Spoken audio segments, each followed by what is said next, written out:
Warm greetings from the high 10. It is Everyday Shenanigans. Welcome to Crime Vault.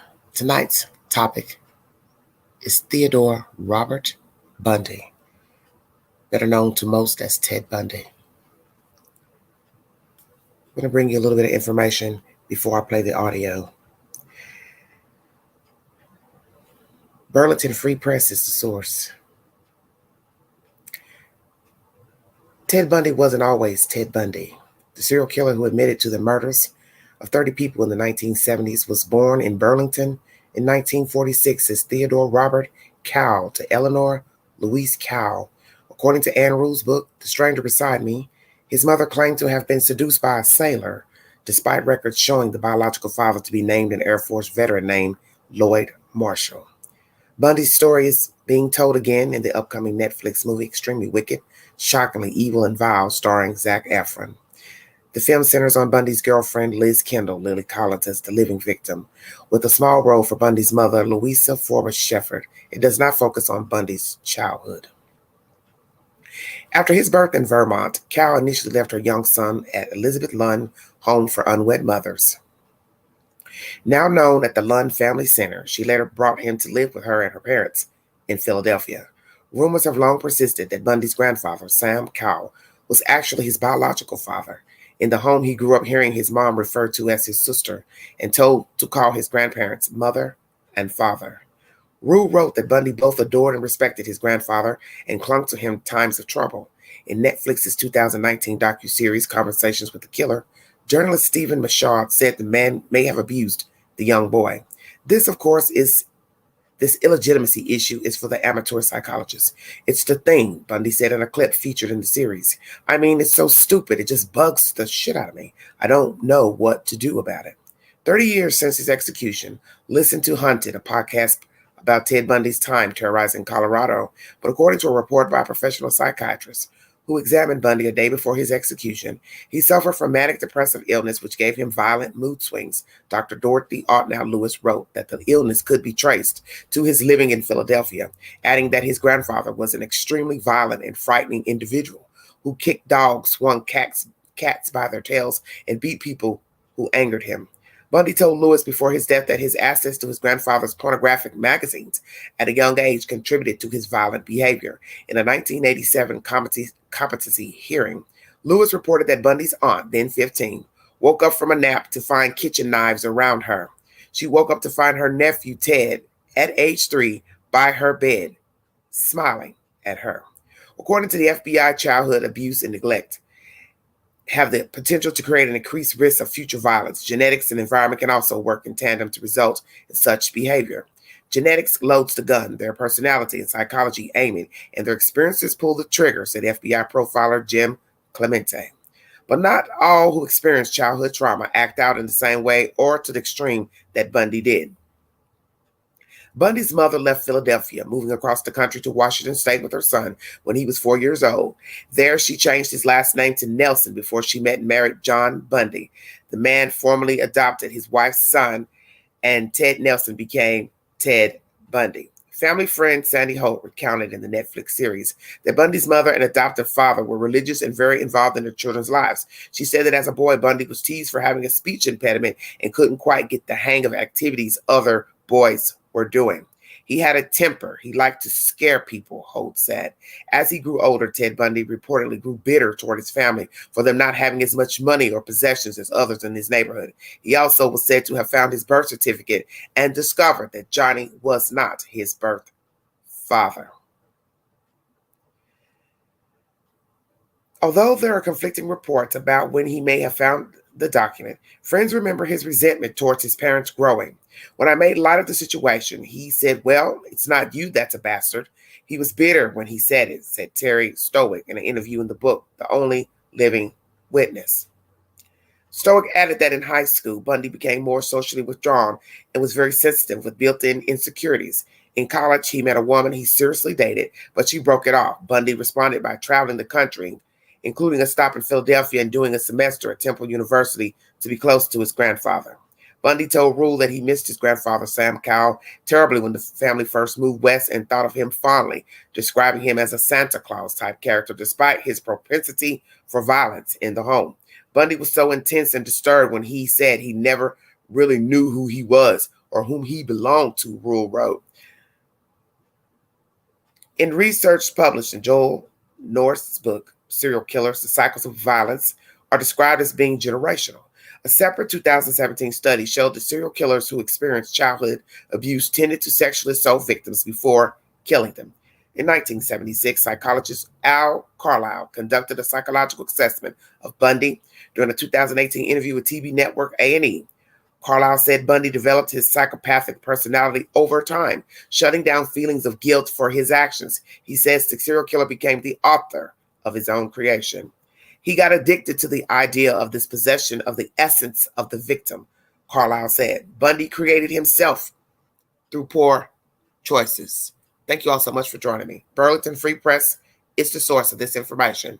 So Bundy was raised by his grandparents, moved across the country, Pacific Northwest, at the age of 4 with his mother, who he was told was his sister. So at some point he found out, either snooping through documents or overhearing conversations, and he was bitter about this. The grandfather who raised him, pretending to be his actual father, has been said to be a violent man, as you heard in his commentary, swinging cats, abusing animals, exacting violence toward family members. And perhaps this is where Theodore picked up his violent tendencies, plus looking at violent pictures of porn, domination, because back in those times when he was a young child, that's what would be on the cover of magazines, women with ropes and attempted strangulations on the magazines. So that would cause a problem in already a fragile mind, insecure mind, a bitter mind, growing up in a house where you feel like you've been lied to, a violent grandfather who is pretending to be your own father, but somehow Theodore bonded with this creature. And that has happened in many households, that the person who is the most dangerous, a certain person or persons will identify and enable that person. And that's what Ted Bundy did, allegedly with this grandfather. You will later hear in this commentary, this audio I'm going to play, that he drank. And it made me think of Jeffrey Dahmer. Jeffrey Dahmer was an alcoholic as a child, a teenager, and he used alcohol as a coping mechanism and also to help, I believe, hype him up before his entanglements with men and then murder. With Theodore Bundy, you will hear that he used alcohol to subdue his desires and insatiable appetite to assault women and then murder them. So here you have two different men who are serial killers, but using alcohol for different methods. Very interesting information. I also heard in this commentary that his parents had other children late in life underneath Bundy, although Bundy was not their biological child, but their grandchild. So while he was so concerned about being in this household with older people and figuring they weren't his parents ended up procreating children at a late age, which I found very interesting, and I never had heard of that said information. And now you're going to hear this. They had other children that were younger than Theodore Bundy. And all this time he was angry and bitter at these people for raising him, thinking they were not his actual parents. The parents actually had children biologically themselves, younger than Ted Bundy. So I wonder if he ever confronted his mother about knowing she was actually his mother. Did he ever confront his grandparents to ask them, why did you all lie to me and make me believe that you were my parents? Generational curse possibly passed down to Ted Bundy from the grandfather as a violent person. Whatever happened to him in that home where his mother left him briefly, because you don't know how he was treated as a child.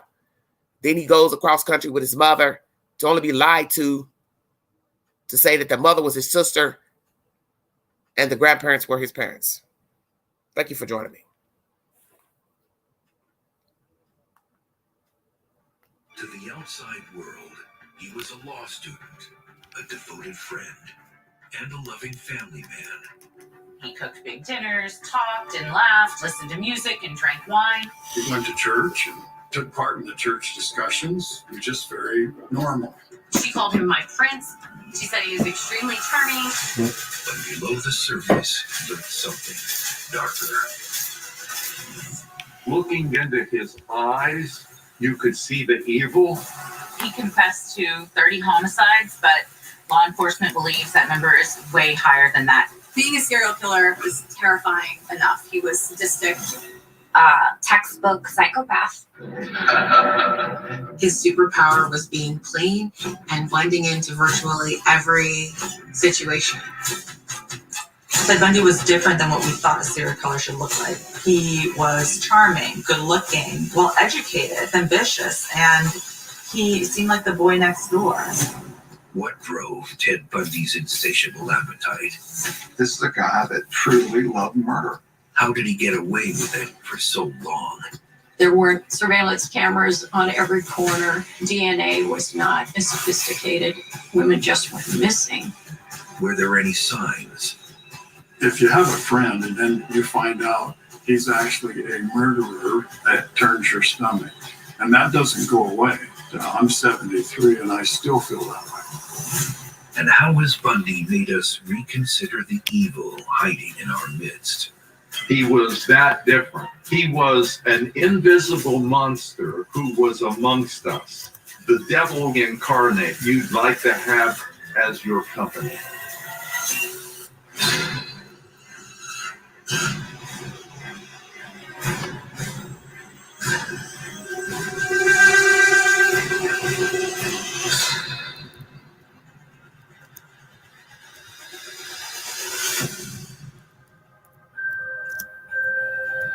Ted Bundy's upbringing is kind of the stuff of legend.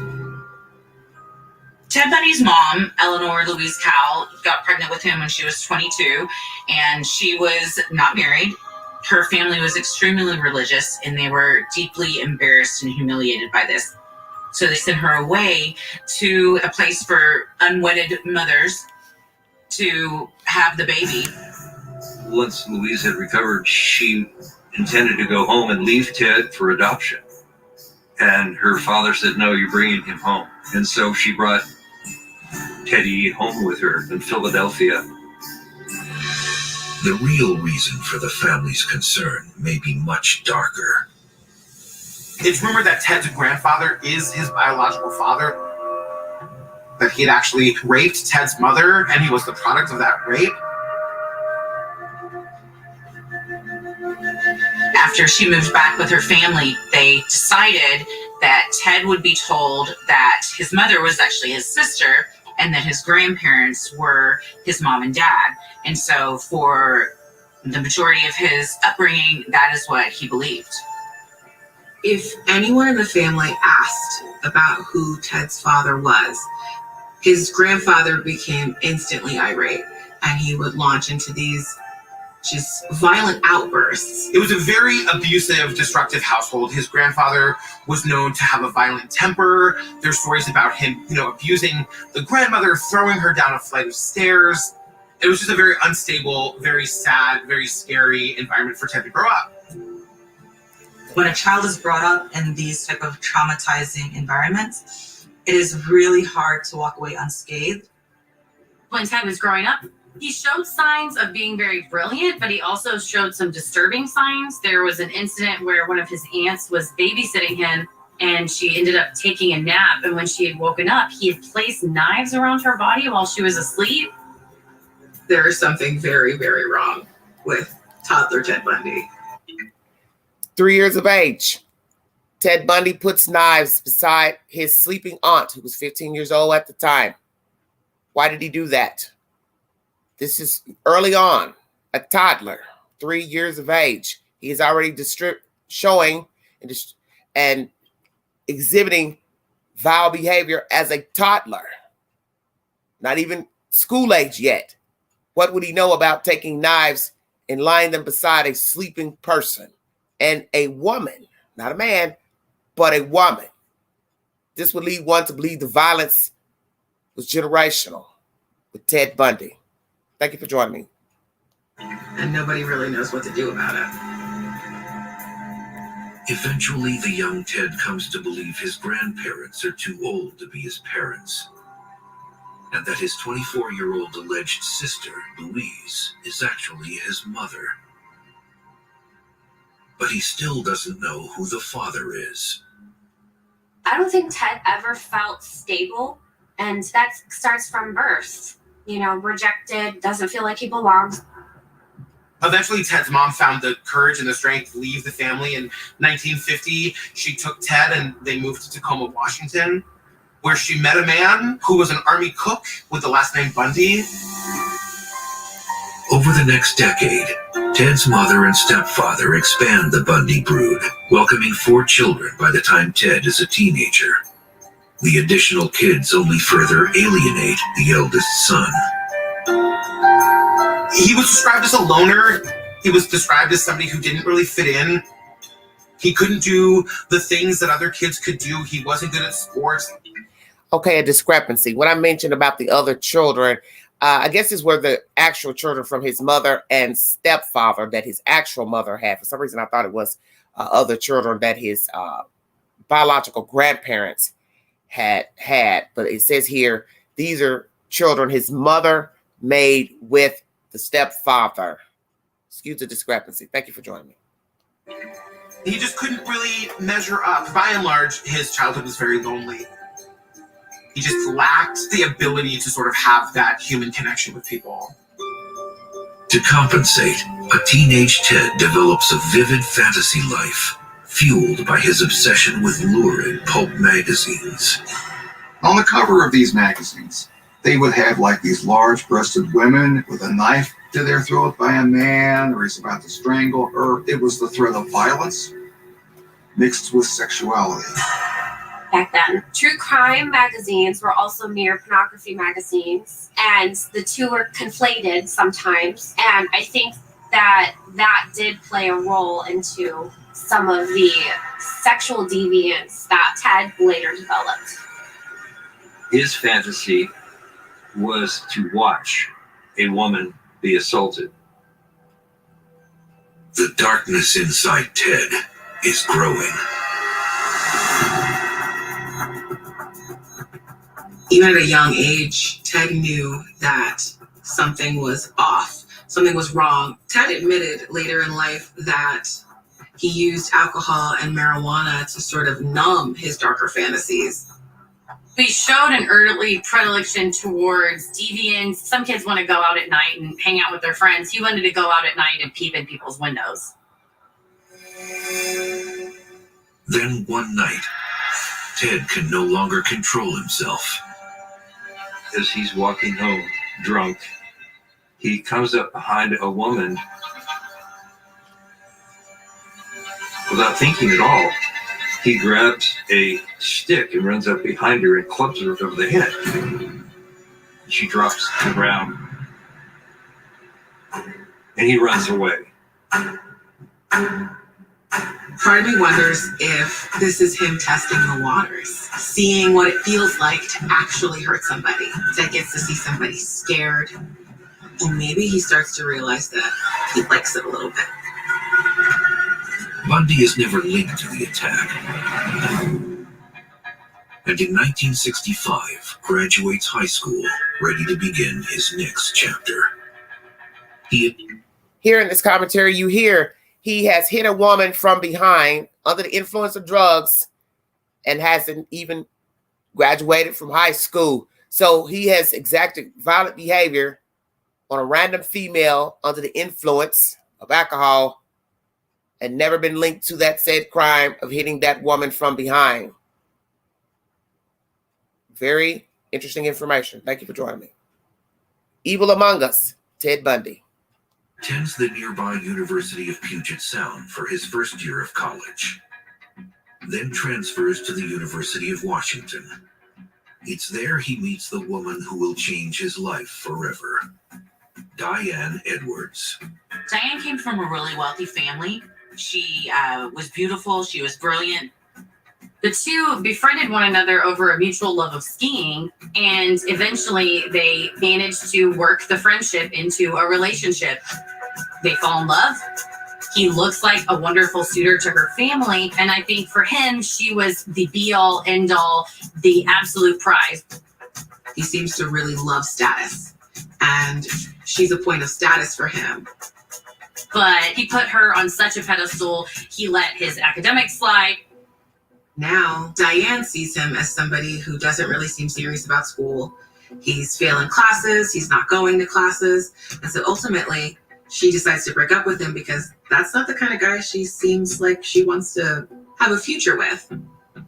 This really set a fire in him, and that amount of rejection really hurt him, probably more than any amount of physical pain. So I think that this really triggered the vengeance in him. A year will pass before a devastated Bundy tries his hand at romance again. In the fall of 1969, he meets Marilyn Chino and her friend Liz Klepfer at a bar in Seattle. I was about 20 feet away and I saw this man. He had a yellow shirt on. He was kind of nursing a beer and like staring in his face. And to be perfectly honest with you, I've never seen that look before on anybody. It was a real different look. Liz is taken with the mysterious man. She ended up dancing with him, and then we all decided we would go home, and I went with another friend, and then she took her Volkswagen and took Ted with her. The pair soon become inseparable. He was really in love with her. She was a single mother. She had a young daughter. And Ted sort of like swoops in and becomes sort of everything she needs. The partner for Liz, the father to the daughter. And from the outside, they look like they have this very typical, very normal sort of all-American family. Imagine dating a man and not knowing that he is stalking and hunting women at night while you are at home living a so-called regular life alongside your child. Sadly, this woman was dating a serial killer, a sadist, and also had a child intertwined into this relationship with Theodore Bundy. Although we do not hear that he ever assaulted her child in any form or fashion, but violence was exacted upon this lady. You will hear that later. And it's scary to know that she was dating a serial killer and then also had a girl child in this household with Theodore Bundy. She called him my prince. He got along with her daughter. He basically took on the role of the perfect partner, taking the little girl for walks, throwing birthday parties. He would wake up early on Saturday mornings and cook breakfast for her while Liz slept in. Liz is offering Ted a touch of normalcy and open, unrestricted love that Ted has never felt before. Not from his mother, not from his grandparents, and that's scary. Ted's new relationship inspires other facets of his life as well. In 1970, he re-enrolls to the University of Washington to finish his degree in psychology. He actually was getting his act together to appear as the partner that Diane originally wanted. When she said he had no ambition, he went off and got his degree and said, "Look, I graduated," and almost made it sound like he did it all for Diane. Meanwhile, he was dating Liz. The next year, Ted puts his psychology studies to use and begins working as a counselor at a suicide hotline. He told me that when he was a phone answerer for a suicide hotline in Seattle, that he always had his best luck with young women who wanted to kill themselves, that he was very good with them. I think it ties into his need to feel like he controls life and death, to tap into that God complex. Every day, somebody else's life is in his hands. It's interesting that Ted would be so good at talking to people who are in their darkest hour. It's almost like that's where he lives, in that dark place. He went into those areas to understand and learn the different ways that he could interact with people to gain their confidence, gain their trust. Ted also develops a special interest in law enforcement. He's working on the Seattle Crime Prevention Advisory Commission. And this job gives him insight into how police handle crimes, what the blind spots are. He's able to see how the jurisdictions don't talk to each other. He learned some interesting things, useful things if you're thinking about becoming a serial killer. Did Theodore Bundy involve himself in this crime prevention organization because he knew he was going to start killing women? Did he need this tool to aid him into his sadism? The fact that he was working at a suicide prevention hotline, what was the purpose in that? How could you be aiding people, women especially, to not hurt themselves, but yet you're stalking and killing women?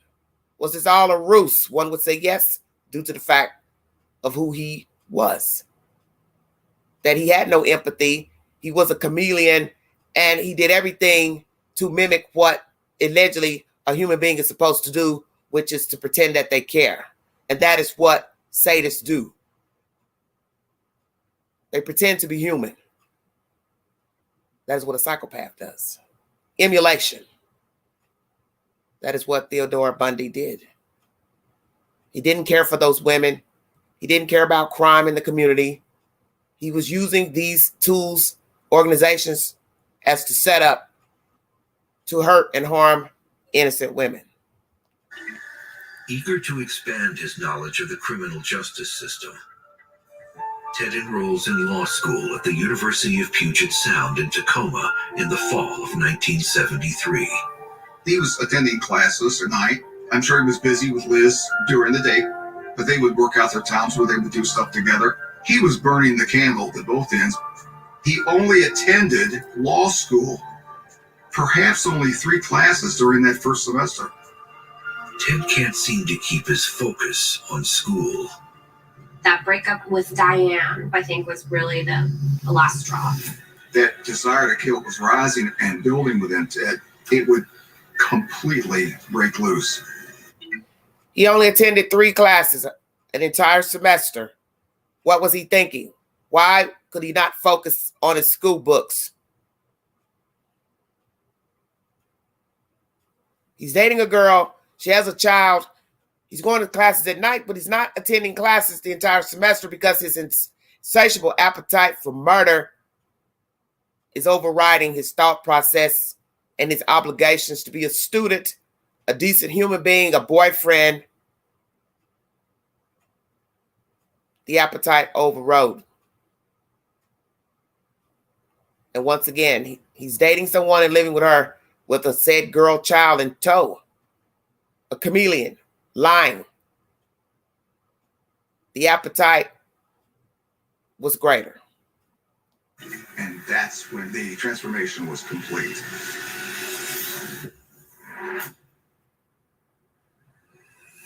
By early 1974, Ted Bundy can no longer contain the darkness festering inside him. He drops out of law school and finds a new focus. He's looking at women whom he might potentially hurt one day. You're full of adrenaline. You want to kill. The last thing you want to do is sit in a classroom.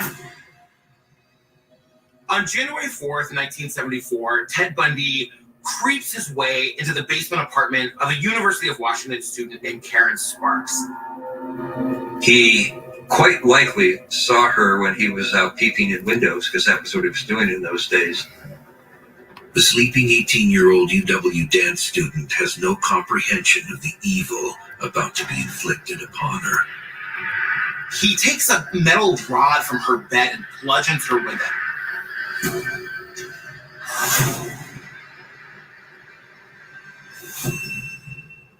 And then sexually assaults her with the same pole. When Bundy hears sounds from the room next door, he flees. But the damage is done. Bundy has claimed his first new victim in a decade.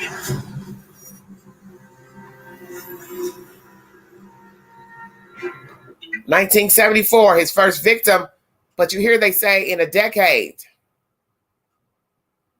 Because he hit a woman from behind in high school under the influence of alcohol and never was linked to that said crime. He dropped out of college, law school. Obviously, he could not focus on his school books. As I said, the appetite was greater. What a lot of people don't realize is that guys like Ted Bundy don't snap. This is not a one day you have a bad day and you do a horrible thing. Every moment of his life up to this moment where he attacks Karen Sparks, it's all been coming to this moment. He's finally doing what he's wanted to do for years. He's not going to hold back. It's going to be messy. It's going to be bloody. It's going to be impulsive. And, he's going to enjoy it. The beating was so severe that it left her in a coma for 10 days. And while she did survive, she suffers permanent damage.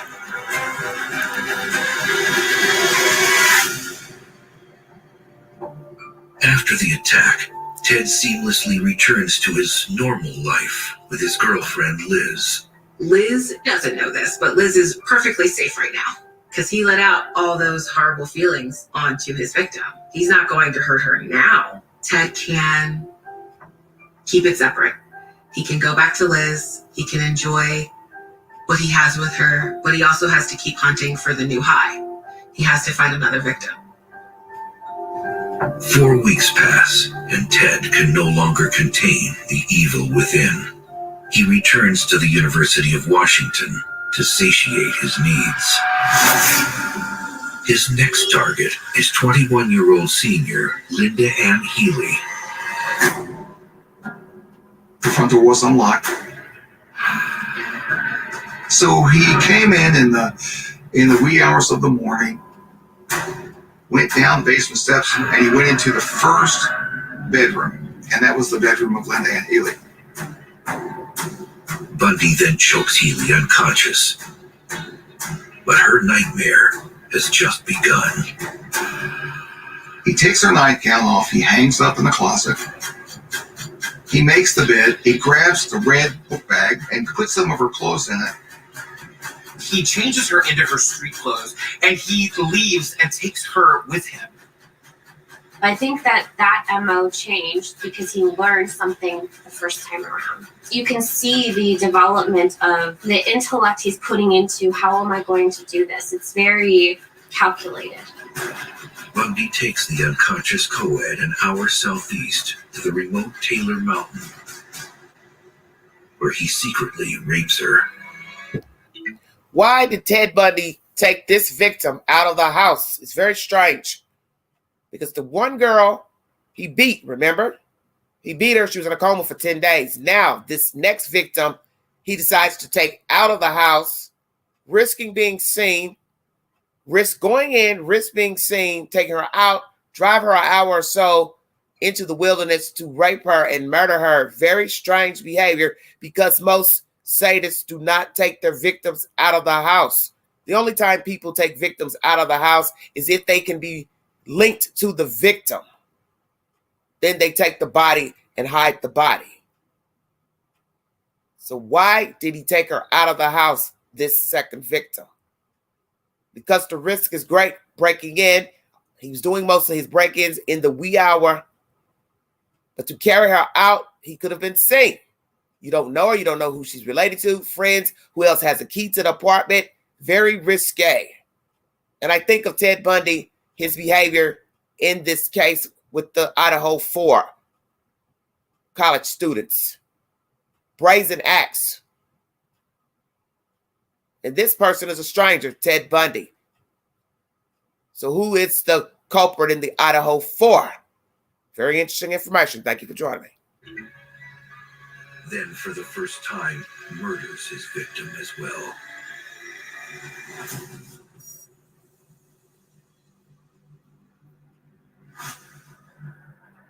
Reports of Linda's disappearance are big news. Many locals know her from her daily radio weather reports. Because she was the ski report announcer, she was known, at least by name, to a lot of people in the Seattle area. The public started taking notice in these cases. Linda Ann Healy was sort of everyone's daughter. She was a very wholesome person. A lot of co-eds began to worry. If something could happen to Linda, maybe something could happen to me. They have no idea the nightmare is just beginning. Over the period of the next 4 months, there were several women who went missing. Only this time, there are witnesses.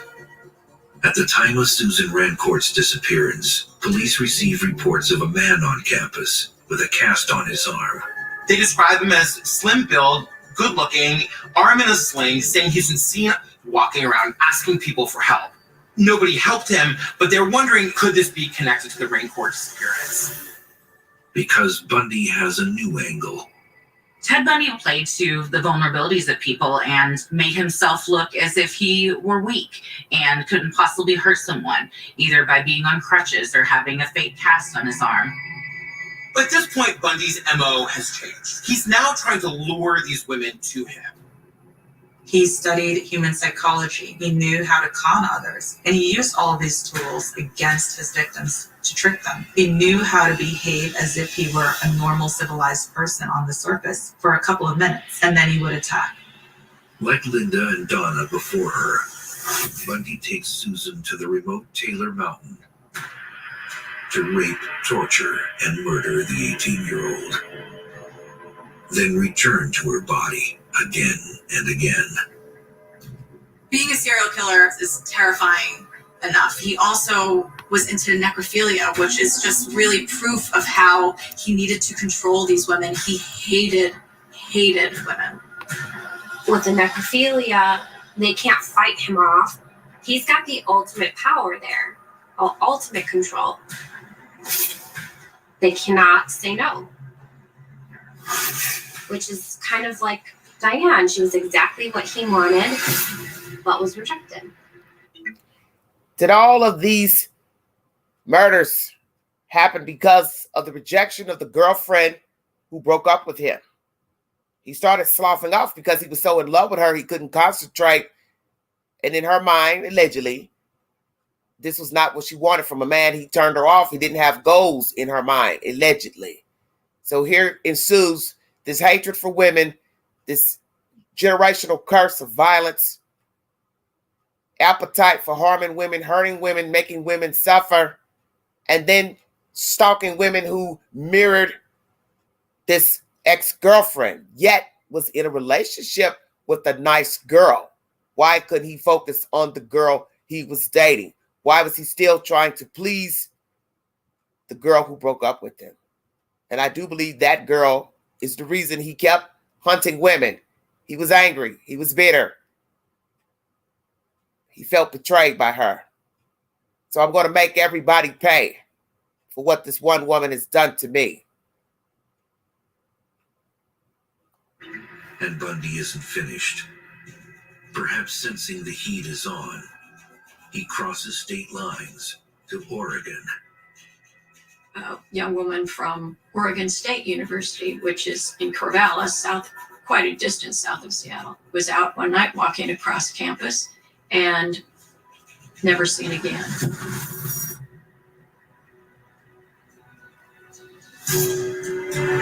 Kathy Parks was going to have coffee with friends. Again, there's a man in a cast asking for help. So all those cases are coming together, and law enforcement is extremely concerned about this. Who is or who are these predators that are targeting young women on college campuses? Authorities have no idea who the killer is or that he's evolving. He got a little braver and started attacking women and kidnapping them while they were out doing things. So it just really shows how he was ramping up in his crimes. One thing remains the same: his hunger for fresh kills and his taste in victims. They're college age, attractive white women with their hair parted down the middle. Liz had that very same haircut. And one day she told Ted that she was thinking of cutting her hair short, and he lost it. He really, really didn't want her to change her hair. While Ted spends his nights trolling for his next victim, during the day, he's a hardworking law student and dutiful boyfriend. He was basically on a monthly cycle of committing these murders. He'd see Liz, he'd do whatever he was doing, trying to maintain an outward, normal life just to keep any authorities at bay.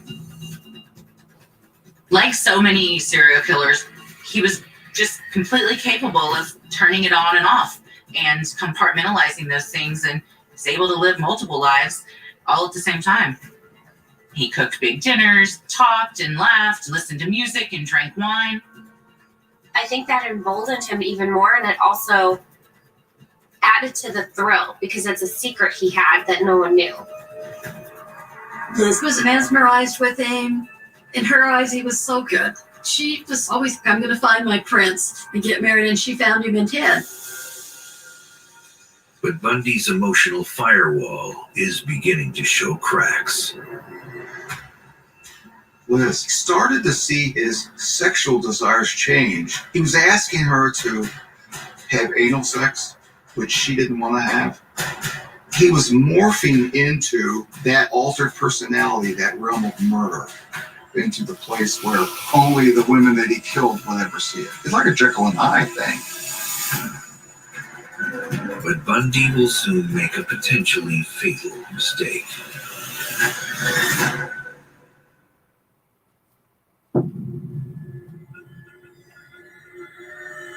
By the spring of 1974, law enforcement in the Pacific Northwest is no closer to identifying the man who has raped and murdered 5 women in as many months. The fact that these women had gone missing and were not found was really key, in the sense that in the majority of homicides, there is, quote, a body there. That's very unusual because it's not an easy thing to do, to kill someone and then dispose of their body. Then, 1 month after Kathy Park's disappearance at Oregon State University, Bundy returns to his usual hunting grounds just outside Seattle. It's last call at the Flame Tavern. And recent community college enrollee, 22-year-old Brenda Ball, is looking for a ride home. She went out onto a very busy, dark highway and began hitchhiking.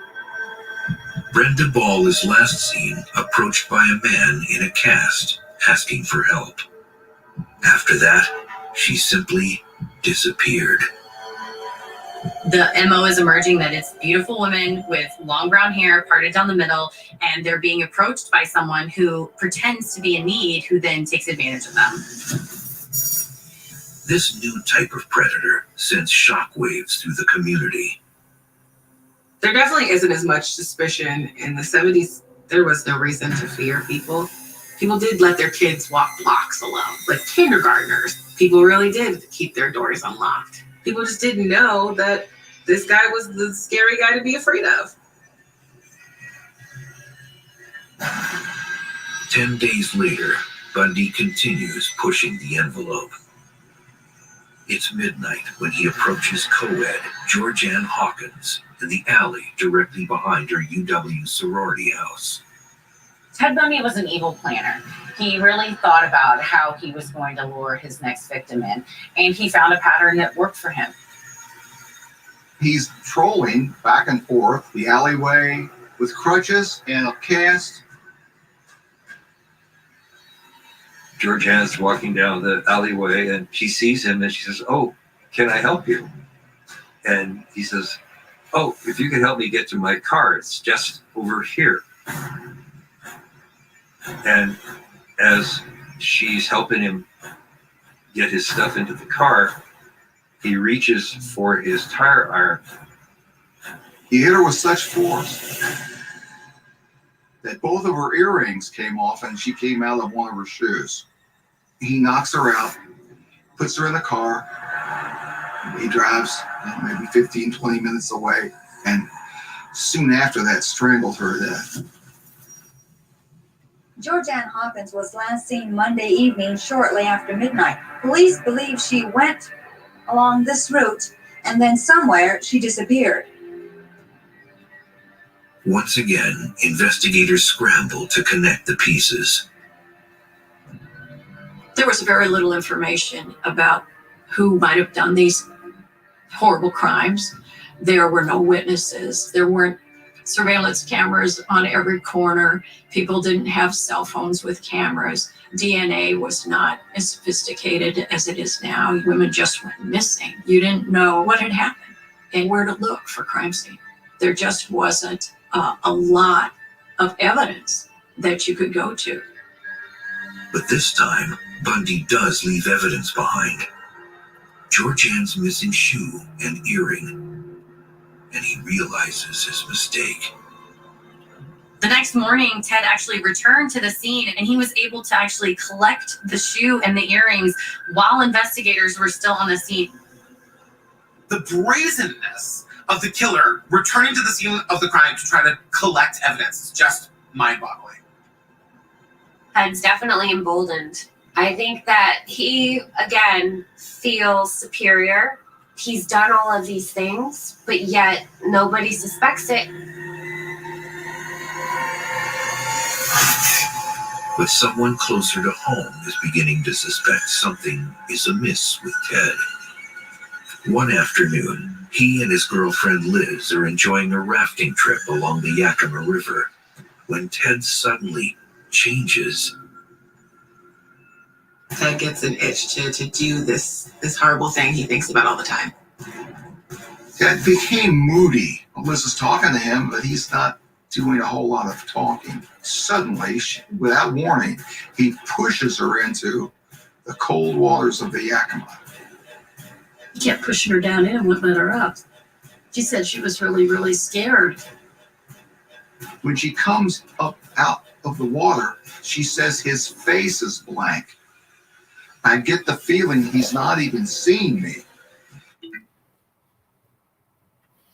Why did Theodore Bundy put her in the water, dunk her head in this water river?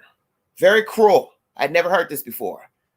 I think I'd heard that he may have strangled her during sex, but I never heard that while on this rafting trip that he put her head in the water. That's very cruel. So what we have to ask ourselves is, when she came up, knowing she's staring the monster in the face, what did he say to her? Did he apologize? And did she continue to date him after he put her head in the water? You see, some may think he had boundaries, but he didn't, because this act shows that. Imagine had he killed her.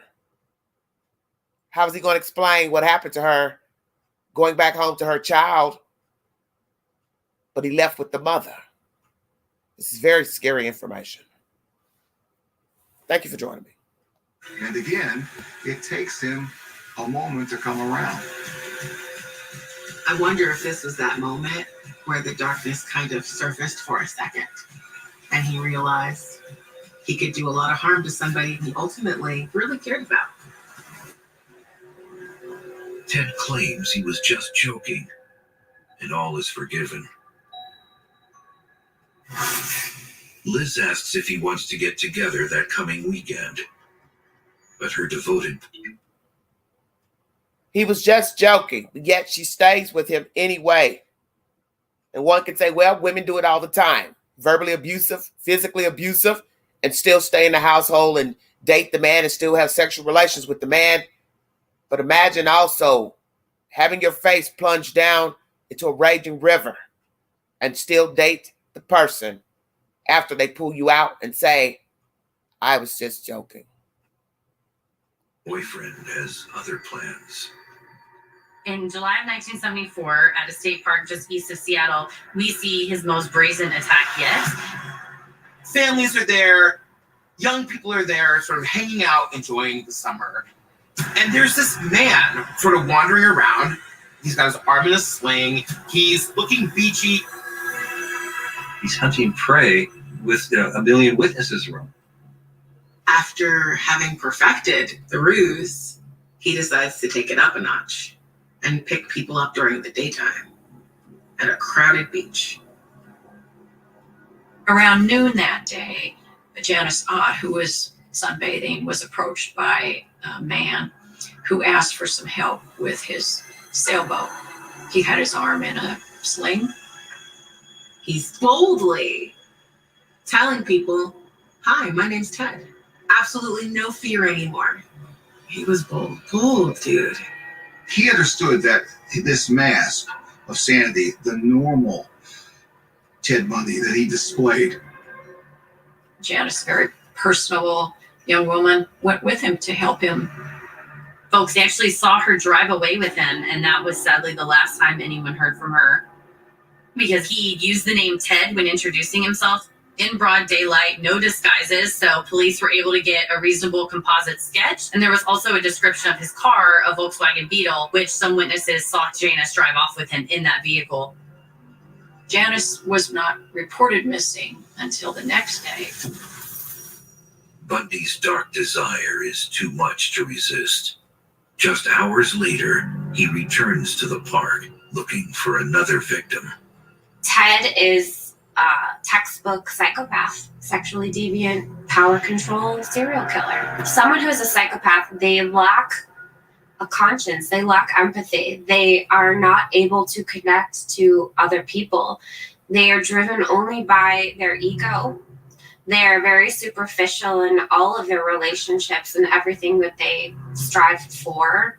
They're charming a lot of the times. They're very criminally versatile, very callous, very narcissistic in a lot of ways, and they don't have a true identity of their own. He meets another girl by the name of Denise Naslin, who was there with her boyfriend and 2 other people. She was last seen going into the women's room at outdoor facility there.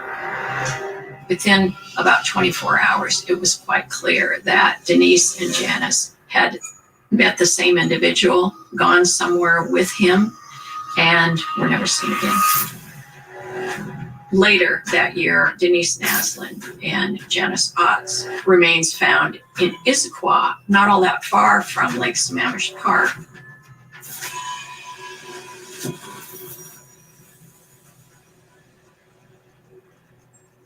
Word of the new disappearances and the rumors behind them quickly spread.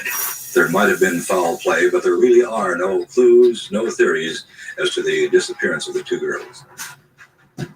Police now realize these disappearances must be linked to the women who vanished earlier that year. They launch a task force to hunt the anonymous predator.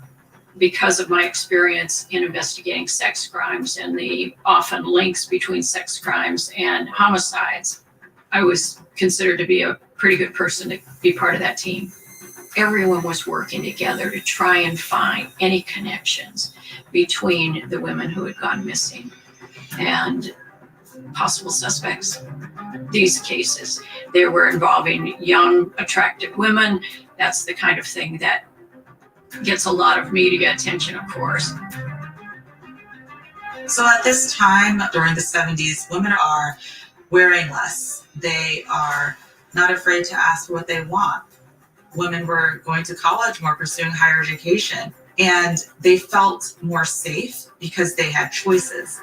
Ted Bundy threatened all of that. He was targeting women who wanted to be independent, who wanted to assert themselves sexually.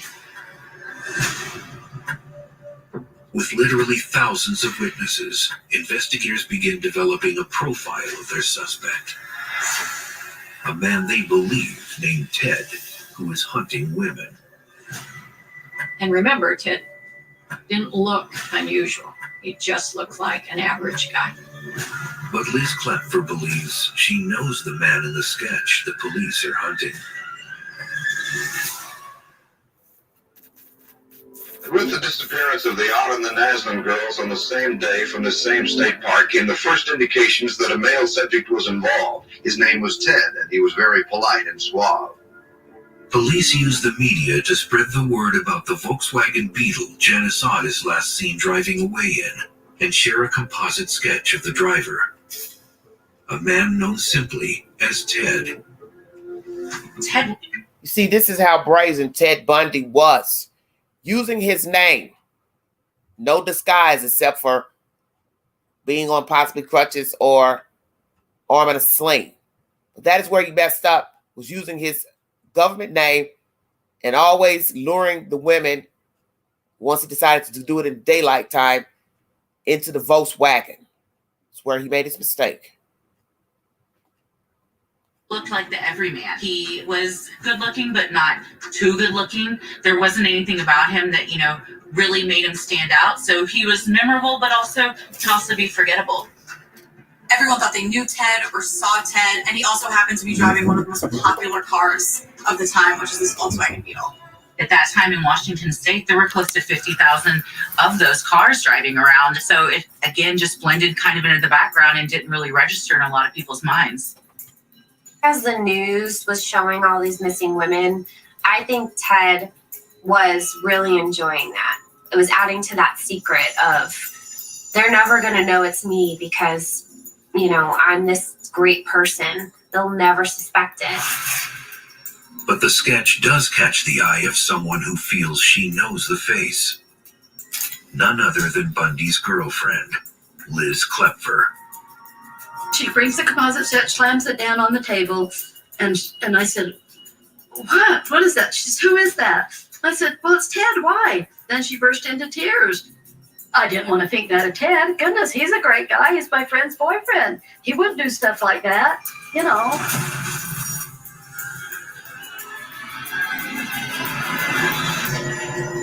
When Liz calls police to report the image resembles her boyfriend, she's met with skepticism. When they looked at him and they found he was a law student, they said, look, we'll look into him. He just doesn't look like he's going to be our guy. And the cops essentially talk her out of it. Your Ted is very upstanding. Don't worry about it. This isn't the one.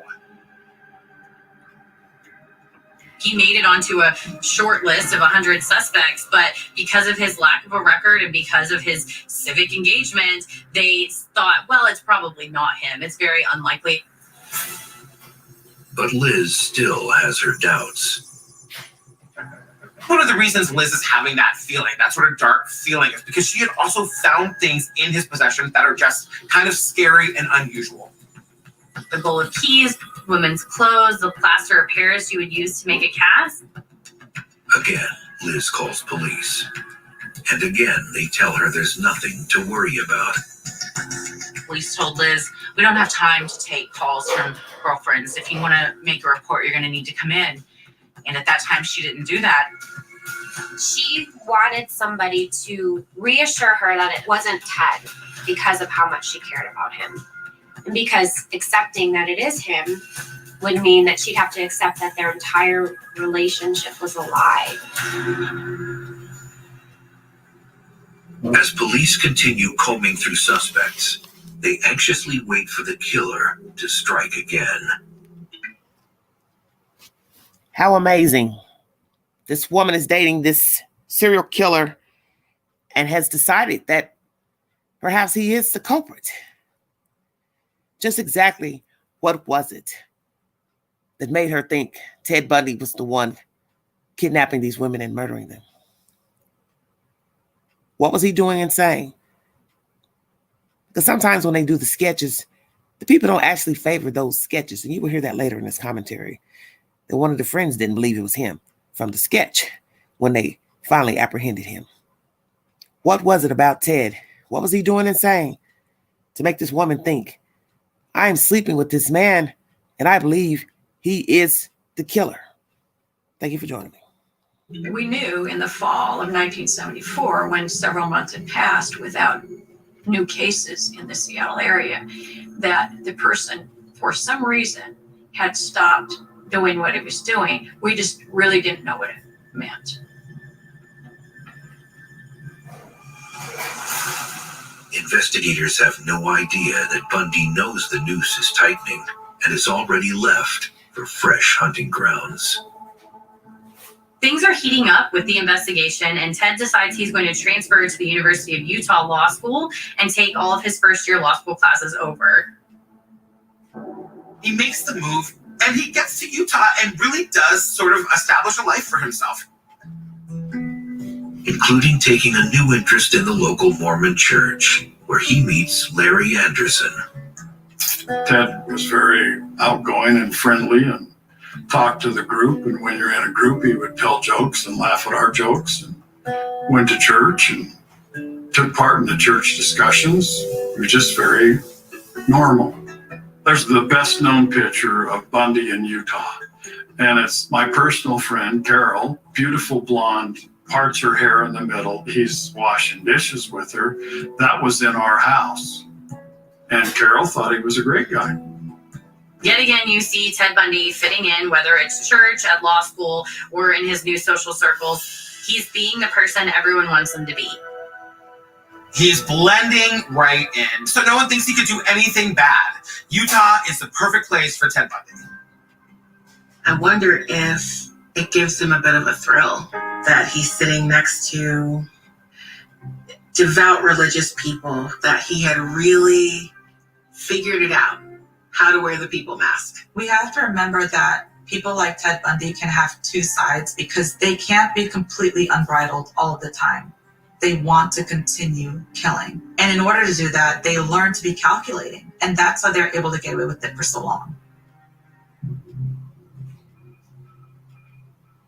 Within weeks, Bundy starts prowling around, looking for new victims to satisfy his hunger. It's like a fresh start. He's able to freely succumb to those urges right away. Whereas in Washington, he would have to be more contained and controlled with the heat that was picking up there. Within just a month's time in October, he killed 3 different women in a very short time span. So the victims were really ramping up, and he was escalating very quickly. The evil inside Ted leads him to attack again and again. Yet he still keeps up appearances with his friends in Utah, even when the subject of the Seattle murders comes up. They had just published the composite pictures of the Ted murderer. And we had taken this composite picture and we were holding it up to each other's face and laughing. It didn't look like me and it didn't look like Ted and the rest of us. So it was just a topic of conversation. What normal person would hold up their own police sketch and make a joke about it? Nobody else would do that. He's projecting what he thinks he should be to everyone around him. But I think that if you were to ask him to take off the mask, I don't think he even would know who he was. But sometimes Ted does lower his mask. Just a bit. We were having a gourmet dinner at his department, and Ted explained how he felt a person could kidnap a girl, murder her, put her clothing in one county, her body in another, and that the police forces and the agencies would never connect all that together, and therefore a person could get away with these type of murders. And we didn't give it a second thought. A week later, Ted makes his most audacious move yet when he abandons his mask entirely. As you see, he couldn't resist sharing with people. Excuse me. That he, that he was the culprit. He didn't come out and say it, but he wanted them to know, hey, this is what you have to do to get in, get the person, get them gone, dump the body. And nobody caught on to what he was saying. Somebody had to have thought in that conversation, why is he saying these things? Why is he saying these things? And I remember Ann Rule in one of her installments. There was another movie made years back about Ann Rule and her relationship with Theodore Bundy. Bundy and the daughter are in her house talking, and he let it be known to the daughter, I believe, you don't have anything to worry about. I believe he said it to the daughter or to Ann Rule.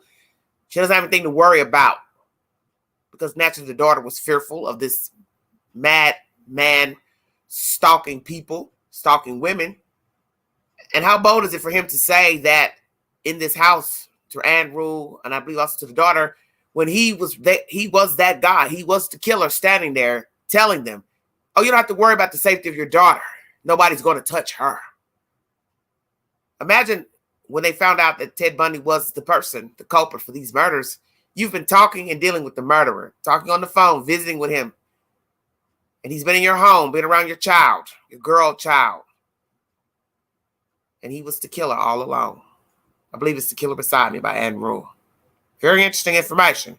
Then you have him here talking with friends, basically telling them the culprit can go here, go there, put clothes over here, body over here. Nobody would catch him. Why would anyone say something like that? Because he was giving you a deep dive into who he was and that he was the perpetrator. You didn't know. Someone in the chat asked me, did he want to be caught? I don't know. But I know that near the end of any serial killer's, rapist's venture into madness, their descent, they will become sloppy. And that is what happened with Theodore in this upcoming segment here in trying to get this girl into the car and pretending to be a police officer. He was sloppy. That is how he got caught. Thank you for joining me. And as for the girlfriend, still boggles my mind that she would think of Ted when these sketches were going around and thought of her own boyfriend. But why not? He drove a Volkswagen Beetle, dark hair. He fit the description.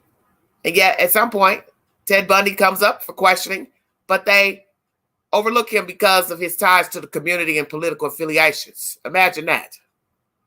They had the killer right there in front of him and gave him a pass. Carol Durant was at a shopping mall when a man approached her. He told her that he was an undercover police officer and that someone had tried to break into her car. He asks, would she like to go with the officer to the car to see if anything had been stolen? She asks for a badge, she flashes a badge, and they walk out to her car. She sees her car, they open it up, nothing's wrong. But the officer, who's really Ted Bundy, says, you know what, could you come down to the station and identify the guy? They walk through the mall parking lot to his car, and she's a little surprised to see that it's a VW Bug and not a police car. She thought, well, maybe he's just undercover, and got into his car, and they started heading off. Carol Durant has no idea what she's just gotten herself into. But for the first time ever, neither does Ted Bundy.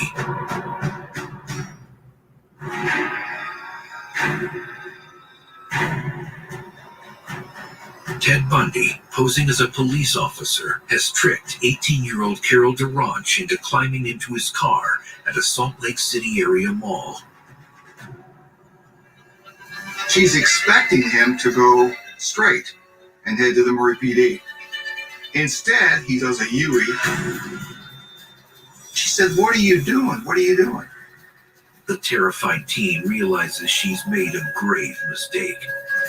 So Carol decides she's going to jump out of the moving car. She's taking her life into her own hands. She tries to open the door, and just when she does it, Bundy grabs her hand and is able to get a handcuff on it. The other arm is free. So she's fighting him. She's literally fighting for her life. And she says that everything about him changed. His demeanor changed. He had black eyes. He was a total evil monster. Carol forces her way out of the car and runs for safety. But Bundy is close behind. He ran after her and tackled her, but she fought and managed to get away and ran until she saw a car, flagged them down, and just jumped into the car. She is hysterical. And she's realizing that guy was trying to kill me and no one would ever know what happened to me.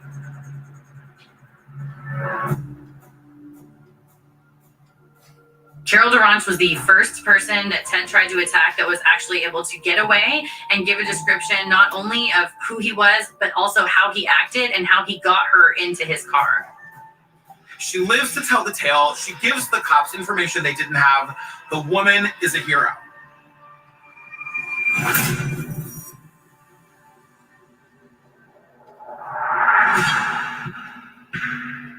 But the police aren't able to act fast enough to stop Bundy from striking again.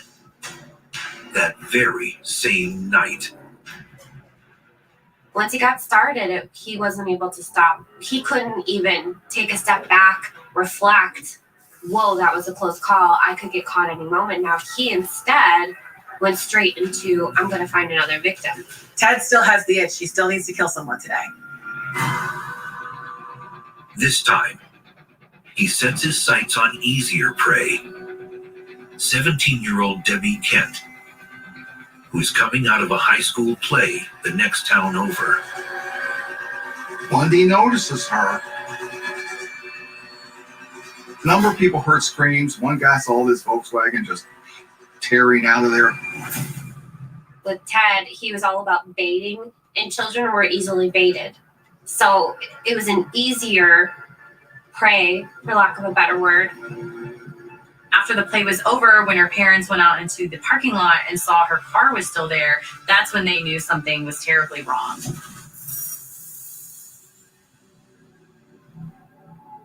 Police investigating the scene find a curious object in the parking lot. A handcuff key. Later, when police heard about the Carol Durant abduction that same night, they were able to match that handcuff key to the handcuffs that Carol Durant had gotten away with. This was the first time that Ted really messed up, and the investigators kind of got a break in the case. Soon, word of Carol Durant's harrowing escape and the series of unexplained kidnappings in the area spreads, even reaching Ted's long-distance girlfriend, Liz Klepfer, back in Seattle. She once again calls the police to tell them what she knows. And again, it goes nowhere. And then just a few weeks later, Ted came to stay with her for Christmas and was completely unaware that his girlfriend had turned him in 3 different times and was pretty confident that he was a horrible murderer. As 1974 comes to an end, Ted Bundy is on edge. Now there's a sketch floating around of what the perpetrator looks like all around Salt Lake City. And the pressure was really mounting for Ted. With his impulse to kill growing stronger day by day, and law enforcement in Utah now closing in, Bundy knows he must once again hit the road. Ted and I had planned a ski trip to Colorado. He pulled up in his Volkswagen and he said, I just need some time alone. Do you mind if I cancel and just go by myself? And I said, sure. And he drove off. Larry has no idea Bundy's heading for new hunting grounds.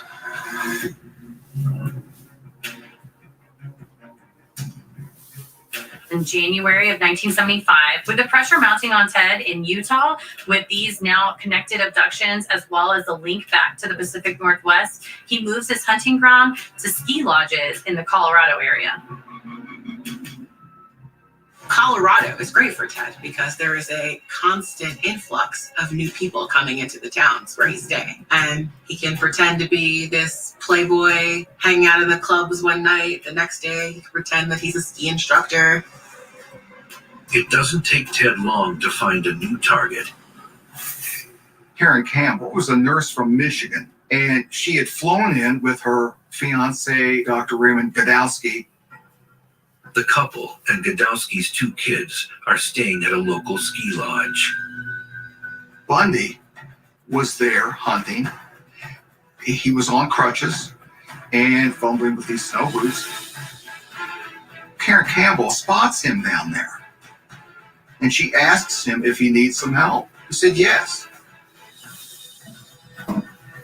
He presents as somebody who is the vulnerable one.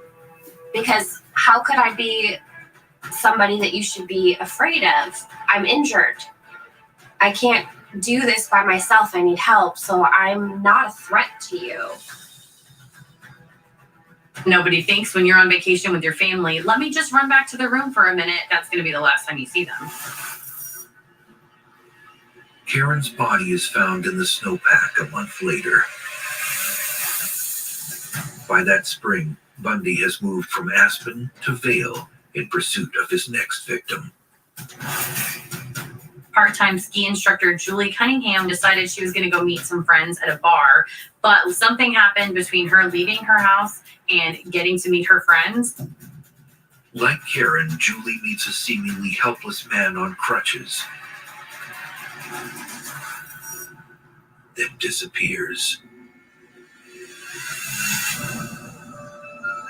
With the abductions happening in the Pacific Northwest and Utah, Colorado authorities thought that this might be somehow connected.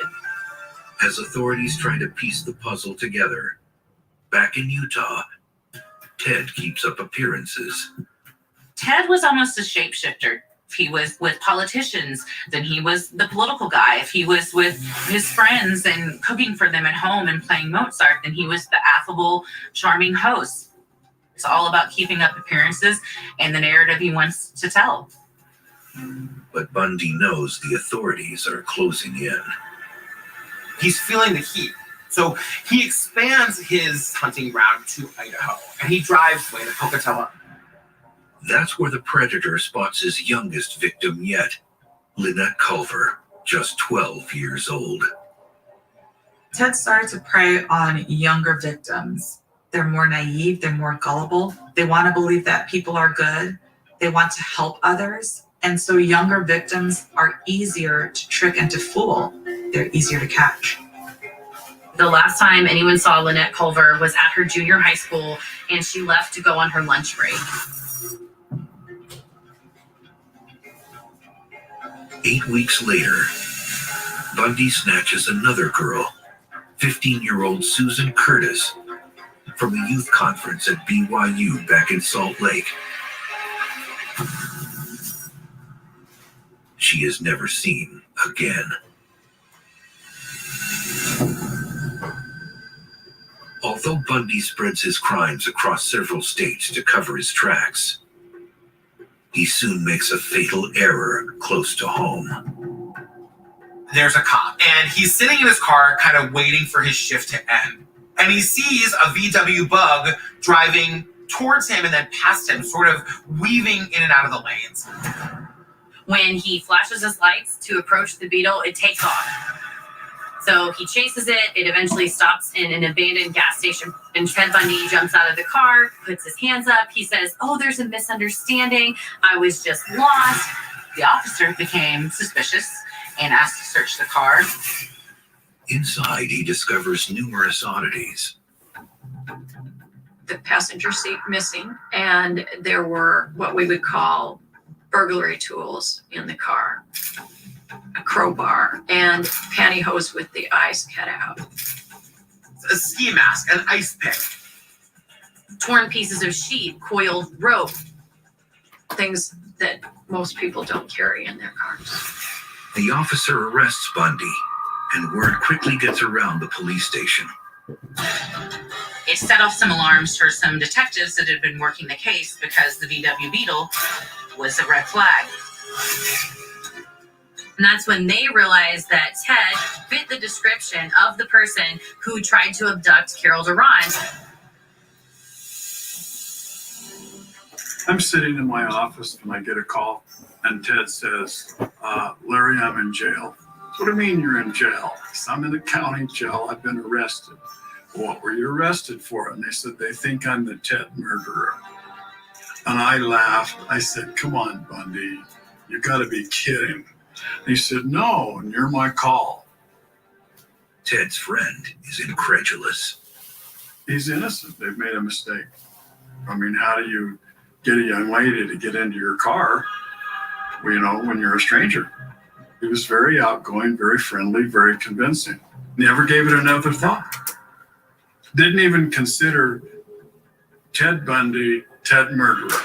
I didn't connect the two. He didn't show any outward, gosh, I could be guilty. I mean, from my perspective, it just didn't show. As Ted waits to post bail, Police get a search warrant for his apartment, and what they discover stuns them. In his apartment, they find all of these like pamphlets and brochures about ski resorts in Colorado. There was a check mark next to the Wildwood Inn, which was the resort where Kieran Campbell had been taken from. They also found literature referring to the high school play that was going on where Debbie Kent was taken from. And that's not all. When investigators found gas receipts that showed he was near the Wildwood Inn at the time that Kieran Campbell had gone missing, I think they knew that they had found their person. The pieces are really starting to fall in place for investigators. They're starting to really understand Ted Bundy is potentially the Ted from Utah, from Colorado, from Seattle that they've been looking for all this time. Larry Anderson still can't believe the news. I went to the state prison to visit Ted. We talked about, is there any chance you really did this? It's then Ted lifts his mask ever so slightly. He would say, well, if I was somebody that had done this, this is what I would have done. And then you look back and say, he was telling us how he did this. I never wrote Ted or visited him after that point. But authorities still don't have enough to arrest Bundy and must release him on $15,000 bond. With Bundy now under investigation for murder in multiple states, police in Seattle finally reach out to his girlfriend, Liz Klepfer, to learn more. We had many conversations with her. She was able to give us information about his patterns, cars he drove, things he would say, times when he would kind of go missing and she wouldn't know where he was. Police have another ace up their sleeve. Carol DeRange, the victim of the attempted shopping mall abduction outside Salt Lake City, and bring her in for a lineup with Ted Bundy. The minute he walks into this lineup, Carol goes, that's the guy. And the cops are like, do you want to take another second? She goes, nope, I know my experience. I know what I remember. That's him. Bundy knows he's in trouble. With investigators closing in on him, Ted thought he was going to outsmart them by selling his VW Beetle. The cops were way smarter. They do their legwork. They found out who he sells it to. They go and find the car. They do an incomplete investigation on it. They find 3 hairs from Bundy's victims who don't live in the same state, who wouldn't know each other, and they're able to use this hair evidence to connect these cases. You're a friend of Ted Bundy, and a phone call tells you the FBI has found body parts of the girls that were murdered in Colorado in Ted's car. Obviously, your mind changes immediately of, gosh, that's not a coincidence. He murdered them. Sickening. Absolutely sickening. It looks like Bundy may finally face punishment for his litany of unspeakable crimes. But the prolific serial killer has other plans.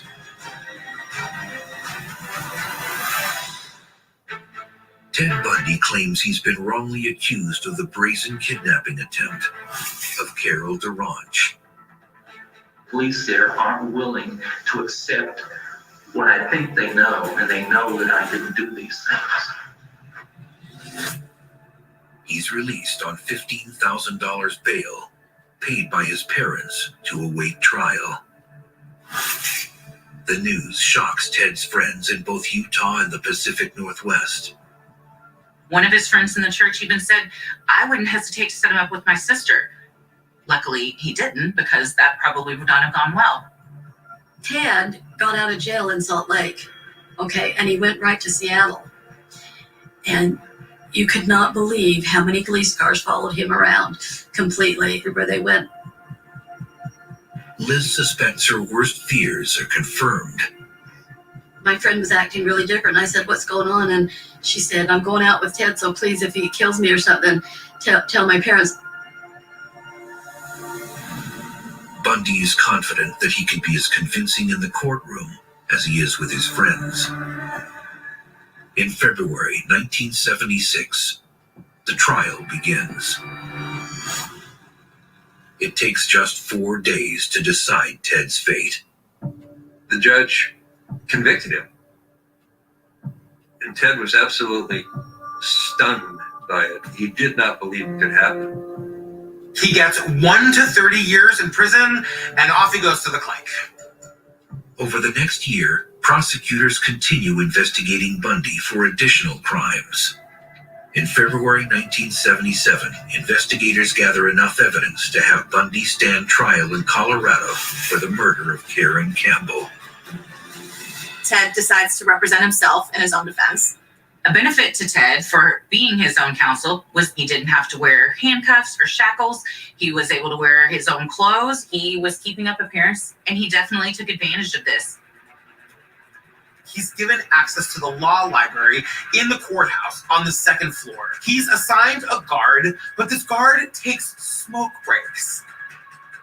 Bundy found a bookcase in the room where the guards couldn't see him, and he used that opportunity to open the window and jump right out. And then he made off into the streets. This is unbelievable. Why didn't we have this guy locked up when he was upstairs in the courthouse? Why did the guard walk away? You get a call. Have you read the news? Bundy, who we now know is guilty, escaped. And you go, you've got to be kidding. We were contacted by the police immediately that he had escaped because one of the obvious things was he might go back to Seattle. We wanted to make sure that his girlfriend was protected. We wanted to make sure that the community was protected. If we know anything about predatory behavior, when there's opportunity, they take it. Even though Bundy is one of the most wanted men in America, he still continues pushing the envelope by hiding in plain sight. Ted Bundy could be whatever the person he is talking to needs him to be. He can be a husband and a father. He can be a law school student. So he really was able to blend in anywhere he went. Bundy was stopped when he was on the lam, and a rancher came up to him and said, listen, it's not safe being here, that Ted Bundy's out here somewhere. Over the next 6 days, Bundy takes refuge in the woods near Aspen. He was very malnourished at this point, had been out in the elements. He had lost a significant amount of weight. Finally, he grows so desperate, he steals a car. He's swerving all over the roads. When he gets pulled over, the trooper says, "Hello, Ted Bundy, you're coming with us." Well, Ted was not content to remain behind bars. With months to go before his trial begins, he plots his next escape. He's in the jail cell, and he notices that there's a light fixture on the ceiling that is broken and it has yet to be fixed. But because of that, there's this opening in the ceiling. He realizes if he can lose like 30 pounds, he can cut a hole in the ceiling big enough to squeeze his skinny little body out. Using a hacksaw procured from another inmate, Bundy cuts a small hole in the ceiling. It was December 30th, 1977, and most of the jailhouse staff was off on vacation, so Ted used this to his advantage. He puts all of his books in his bed. He makes it look like someone's sleeping there. Ted climbs through a ventilation shaft like it's Mission Impossible and drops down into a guard apartment that's empty. Steals the guard's clothes and walks out the door like he perfectly belongs there. When he escaped, I'll never forget, I was scared because they said he was coming to Salt Lake. I remember one time I put a chest up against the back door. Ted Bundy, he had nothing to lose. He was on the run again, and we believed once he was on the run, he would offend again. He would murder again. He would abduct again. And that's what happened. After escaping from a Glenwood Springs, Colorado jail, Ted Bundy is a free man. But he knows his freedom is fleeting, and he needs to find new refuge. Once Ted makes it out of the jail, he sort of crisscrosses the country. He takes buses, trains, planes. He ends up in places like Chicago, Michigan, Atlanta, and then finally he ends up in Florida. After nearly 3 years since his last kill, Bundy now looks to release his demons in Florida. By the time Ted gets down to Tallahassee, he knows this is likely his last chance to start killing again. This is the last hurrah. So he's going to go out with a vengeance. He heads back to familiar territory, a college campus brimming with vulnerable co-eds.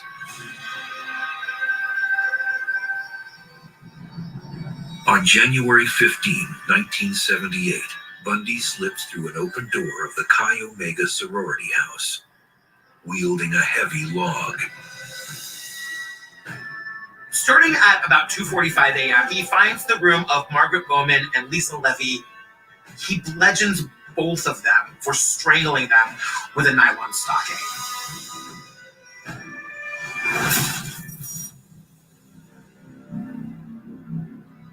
In another room, he attacks Kathy Kleiner and Karen Chandler, but a passing car scares him off before he's able to murder those women as well.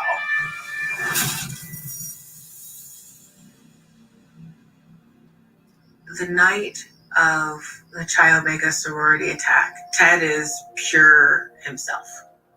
This is 100% who he is, the darkest parts of him on display. It was unbelievable. Tallahassee hadn't had what you call major murder investigation since 1966. We were in shock that this could happen. This had to be a stranger. He's right. Sorority sister Nita Neary gets a good look at the attacker fleeing the house. Bundy's gotten sloppy. Whereas before, his crimes were a little bit more planned and calculating, and he was leaving no witnesses, no evidence behind. Now with these rage-fueled attacks, he's leaving behind witnesses, survivors, and actual evidence, both forensic and physical evidence at the scene. But Bundy's undeterred. Ted Bundy continued down the street and attacked another FSU student, Cheryl Thomas, in her apartment. And the attack is so loud that the neighbors hear it. They call the cops. It's enough commotion that it scares Bundy off. When Ted climbs in through Cheryl Thomas's window, he's still amped up in that moment of hurting people and trying to get that rush. So he has to just keep going and keep going. The 21-year-old student survives, but suffers lifelong injuries.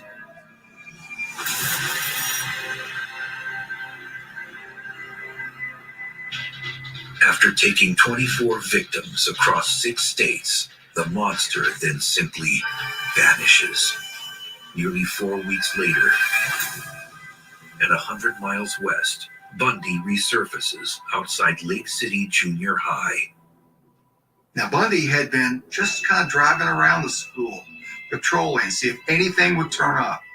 And sure enough, he sees this little girl walking.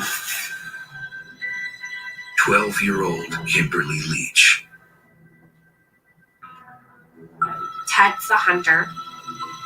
He likes to bait his prey, but he can't bait women anymore. So when he sees this young girl, he can easily bait her by saying, "Hey, I know your dad, or I know your parents, you need to come with me." Of course, she never got away from him. He is just a pure perversion, and there is absolutely nothing you can do that is more horrible than what he did to Kimberly Leach. There's nothing worse than pedophilia. She was missing for several weeks until authorities finally found her body near a hog pen around a state park. Bundy has no idea that 12-year-old Kimberly will be his last victim. On February 15th, 1978, around 1 a.m., Bundy is arrested at a routine traffic stop. When the cop runs the plates, he realizes that the car is another VW Buck stolen. Rather than declaring his innocence, Ted fought back and tried to go for the officer's gun. Finally, the officer subdued him by hitting Ted in the head with the butt of his gun.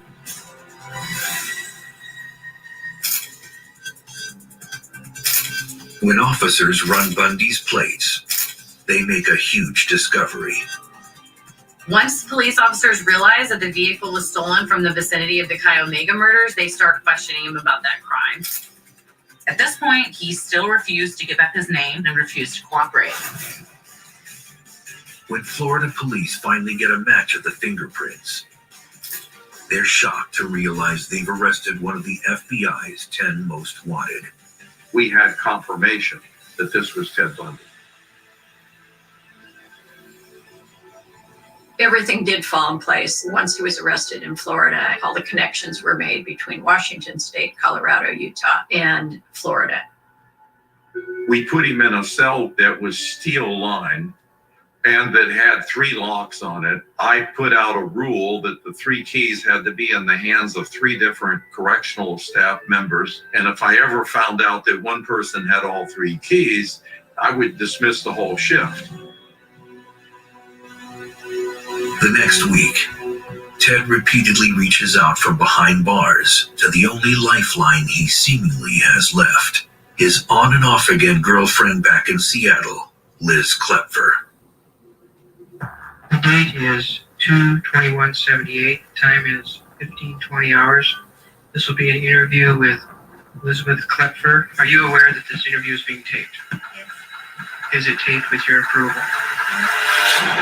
Later in her interview with investigators, Liz recalls those difficult conversations with the man she and her young daughter once loved. We talked for about an hour. And he said that he was going to try to clear things up. He told me that he was sick and that he was consumed by something that he didn't understand and that he just couldn't contain it. Did he mention why he couldn't contain it? Well, he said that he tried. He said that it took so much of his time, that's why he wasn't doing well in law school, and that he couldn't seem to get his act together is because he spent so much time trying to maintain a normal life and he just couldn't do it. He said that he was preoccupied with the sports.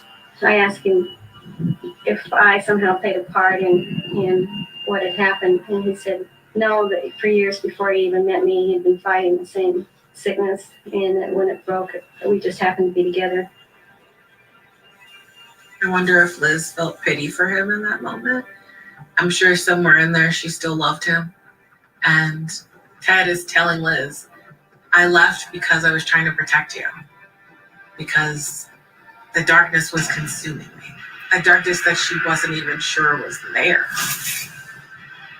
Now it appears Bundy may finally face justice for that darkness within. What do we have here, Ken? Let's see. You always say an indictment.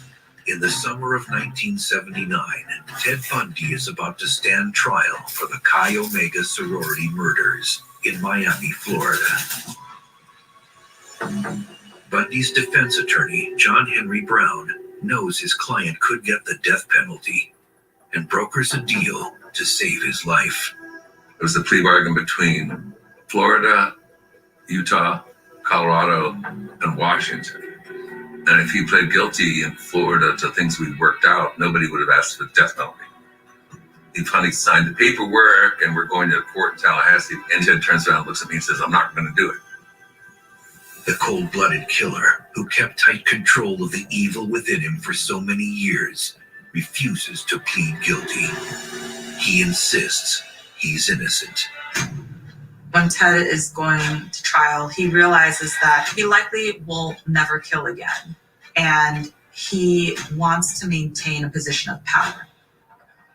He's not in denial that he's done these crimes. He's just denying it to everyone else because he wants to maintain that image of I'm charismatic, I'm accomplished.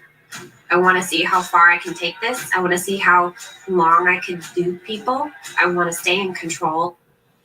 By turning down the deal, Bundy sets the stage for a high-stakes gamble in front of a huge audience. In June 1979, Ted Bundy went on trial for the murders at the Chi Omega house, and it was a media fiasco. This is America's first nationally televised trial, with millions tuning in to learn Bundy's fate. It's a spectacle. It's covered by 250 news outlets from 5 continents. Bundy relishes the forum. Ted had this trait. Ted would never look you in the eyes, and he would never look at anybody in the eyes, unless it was a camera. And then he loved that. He loved the publicity. With the whole world watching, Bundy trades his serial killer persona for his lawyer pedigree to represent himself. He had other lawyers, but he needed to be the lead attorney because, he was in law school and he thinks he's smarter than everybody. The judge urges him against it, but says, I'm not going to take away your right to do it. Certainly, I could get up here and examine every single witness of the defense. There's no question in my mind that I can do it. By this time, Ted's name has become a household name. He's infamous. The murders are on newspapers all over the country. And he kind of uses this to his advantage. He wants to showboat as a chance to kind of make this all about him and make this a circus.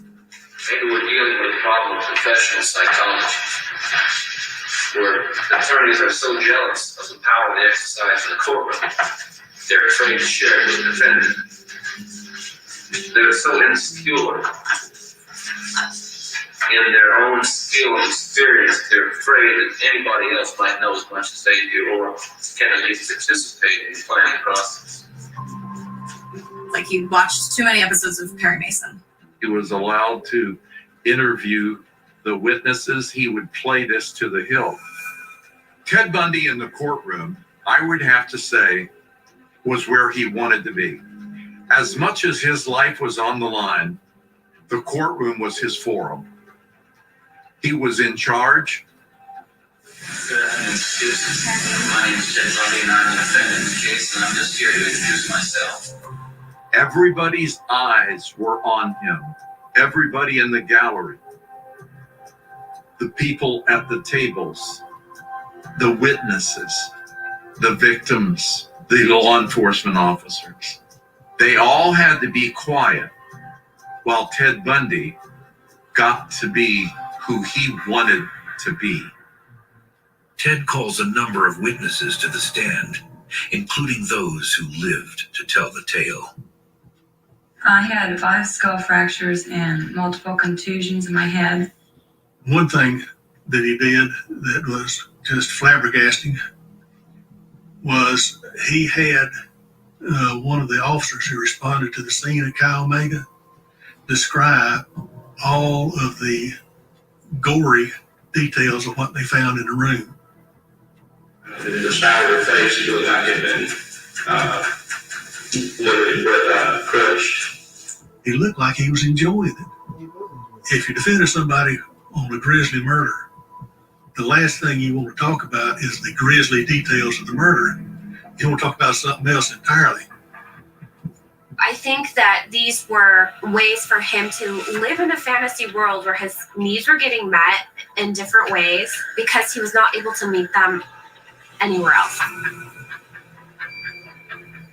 That fantasy is shattered when the prosecution calls Nita Neary, the Chi Omega sorority sister who saw Bundy fleeing the house the night of the attack. And is that man in courtroom today? Yes, he is. Would you point him out for us, please? She saw a perfect profile of Bundy, and you can see the composite drawing that she did. Boy, they got that exactly right. But the most damning piece of evidence is the one Bundy himself leaves on 20-year-old Chi Omega victim, Lisa Levy. He left a bite mark, and it was a big double bite mark. It was as if he was leaving a signature. That is a famous part of the trial where they enlarged the photograph of the bite mark that he left on his victim's buttocks. And they had experts come in and identify the impressions left by Ted's teeth. And it was the bite marks at the trial that comparison made by Dr. Suveron that made the difference. Here's Ted in his 3-piece suit. He's being charming, demure, but then they bring out this evidence that is showing exactly who he is. That was the monster, and he's trying to pretend that that person doesn't exist. And they bring out the evidence of the reality of Ted Bundy. Sort of a delicious irony. And watched the court proceedings. I thought, oh my hell, he's been guilty all the time. People who knew him, who knew he was guilty, put it all together and said, wow, wonder how many. The jury deliberates for just over 5 hours. On July 24th, 1979, they find Ted Bundy guilty of murder, attempted murder, and burglary.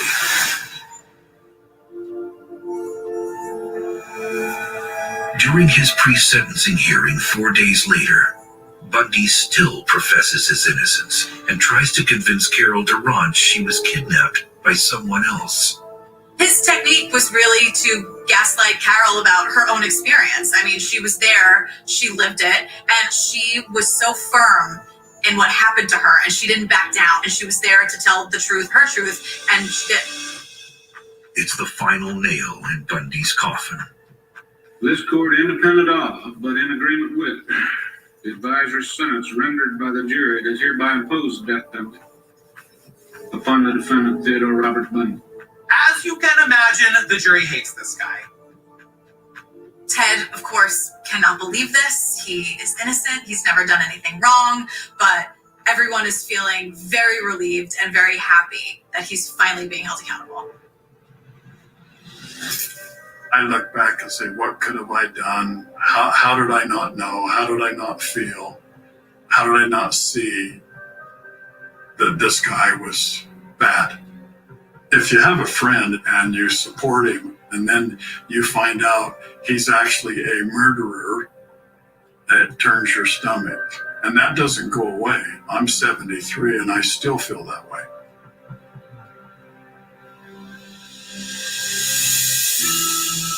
Ted Bundy confessed to 30 homicides, but law enforcement believes that number is way higher than that. And while he did confess to those murders, he never had remorse for them. After a decade of exhausting his appeals, Bundy's time finally runs out. A guard the night before he was executed said that he seemed somber, even bowed his head and cried at some point. He refused to eat his last meal. He called his mom twice. His mom was really the only one that was going to mourn his death.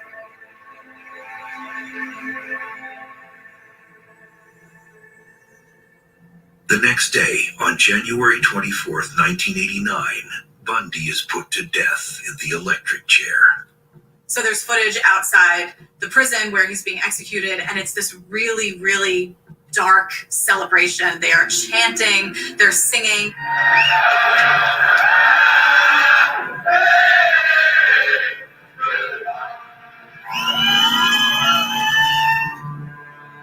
Almost like a festival to celebrate that he was finally going to be off the face of this planet. I can tell you that Theodore Bundy was executed at 7:16 this morning in the electric chair at Florida State Prison.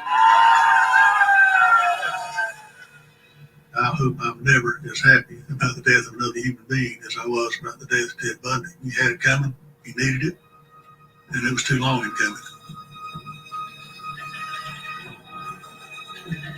I think the thing that stands out the most to me about Ted Bundy, especially given the time in which he was active, because we had Charles Manson, Ed Kemper, Gacy, Summer of Sam, it seemed like the entire nation had a really hard time accepting that this man was capable of these atrocities. Because, oh, he's this affluent guy. He's educated. He's well-spoken. Look how handsome he is. He's a law student. He's one of us. Ted Bundy had a talent. He was able to manipulate people even when they knew he was guilty. And I think that that's why he's so memorable and scary.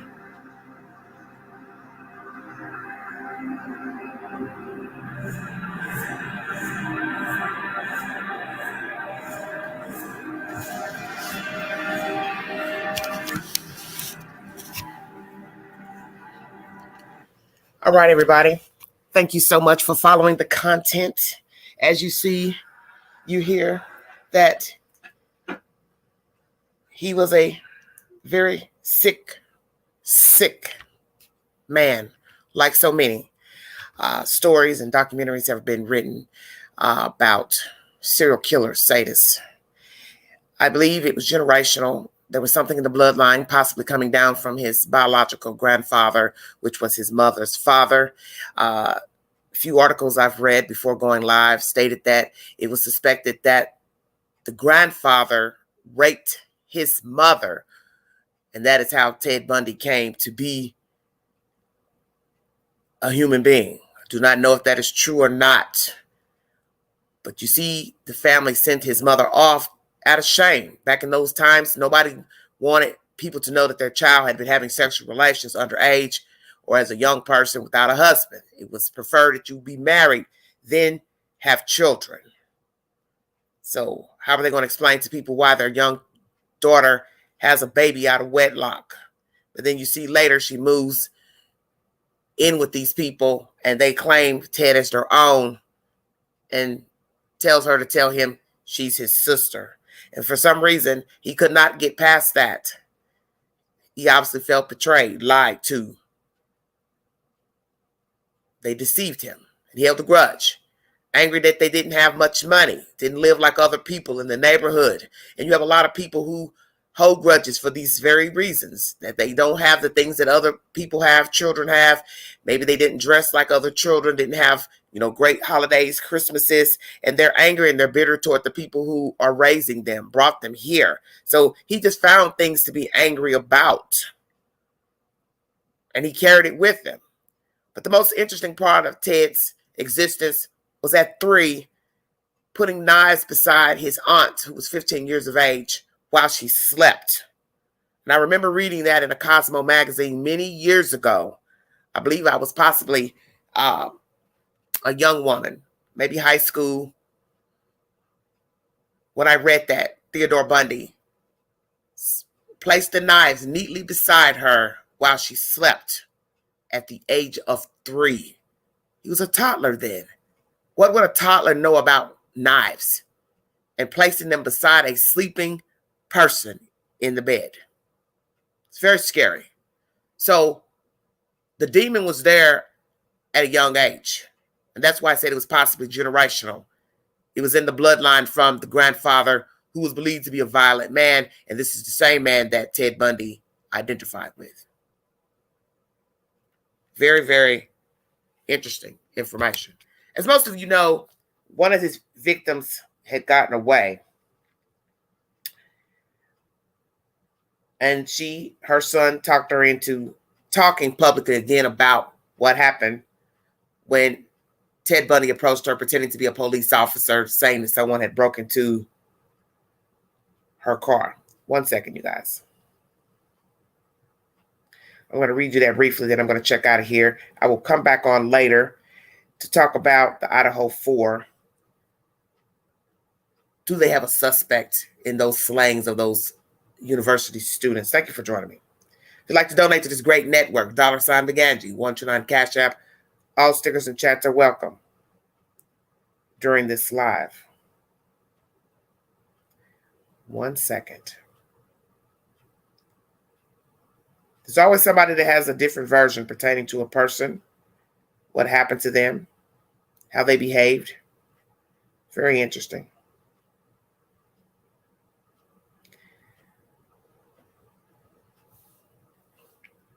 How Carol DeRanch survived Ted Bundy as a teen. This was uploaded October 16th of this year.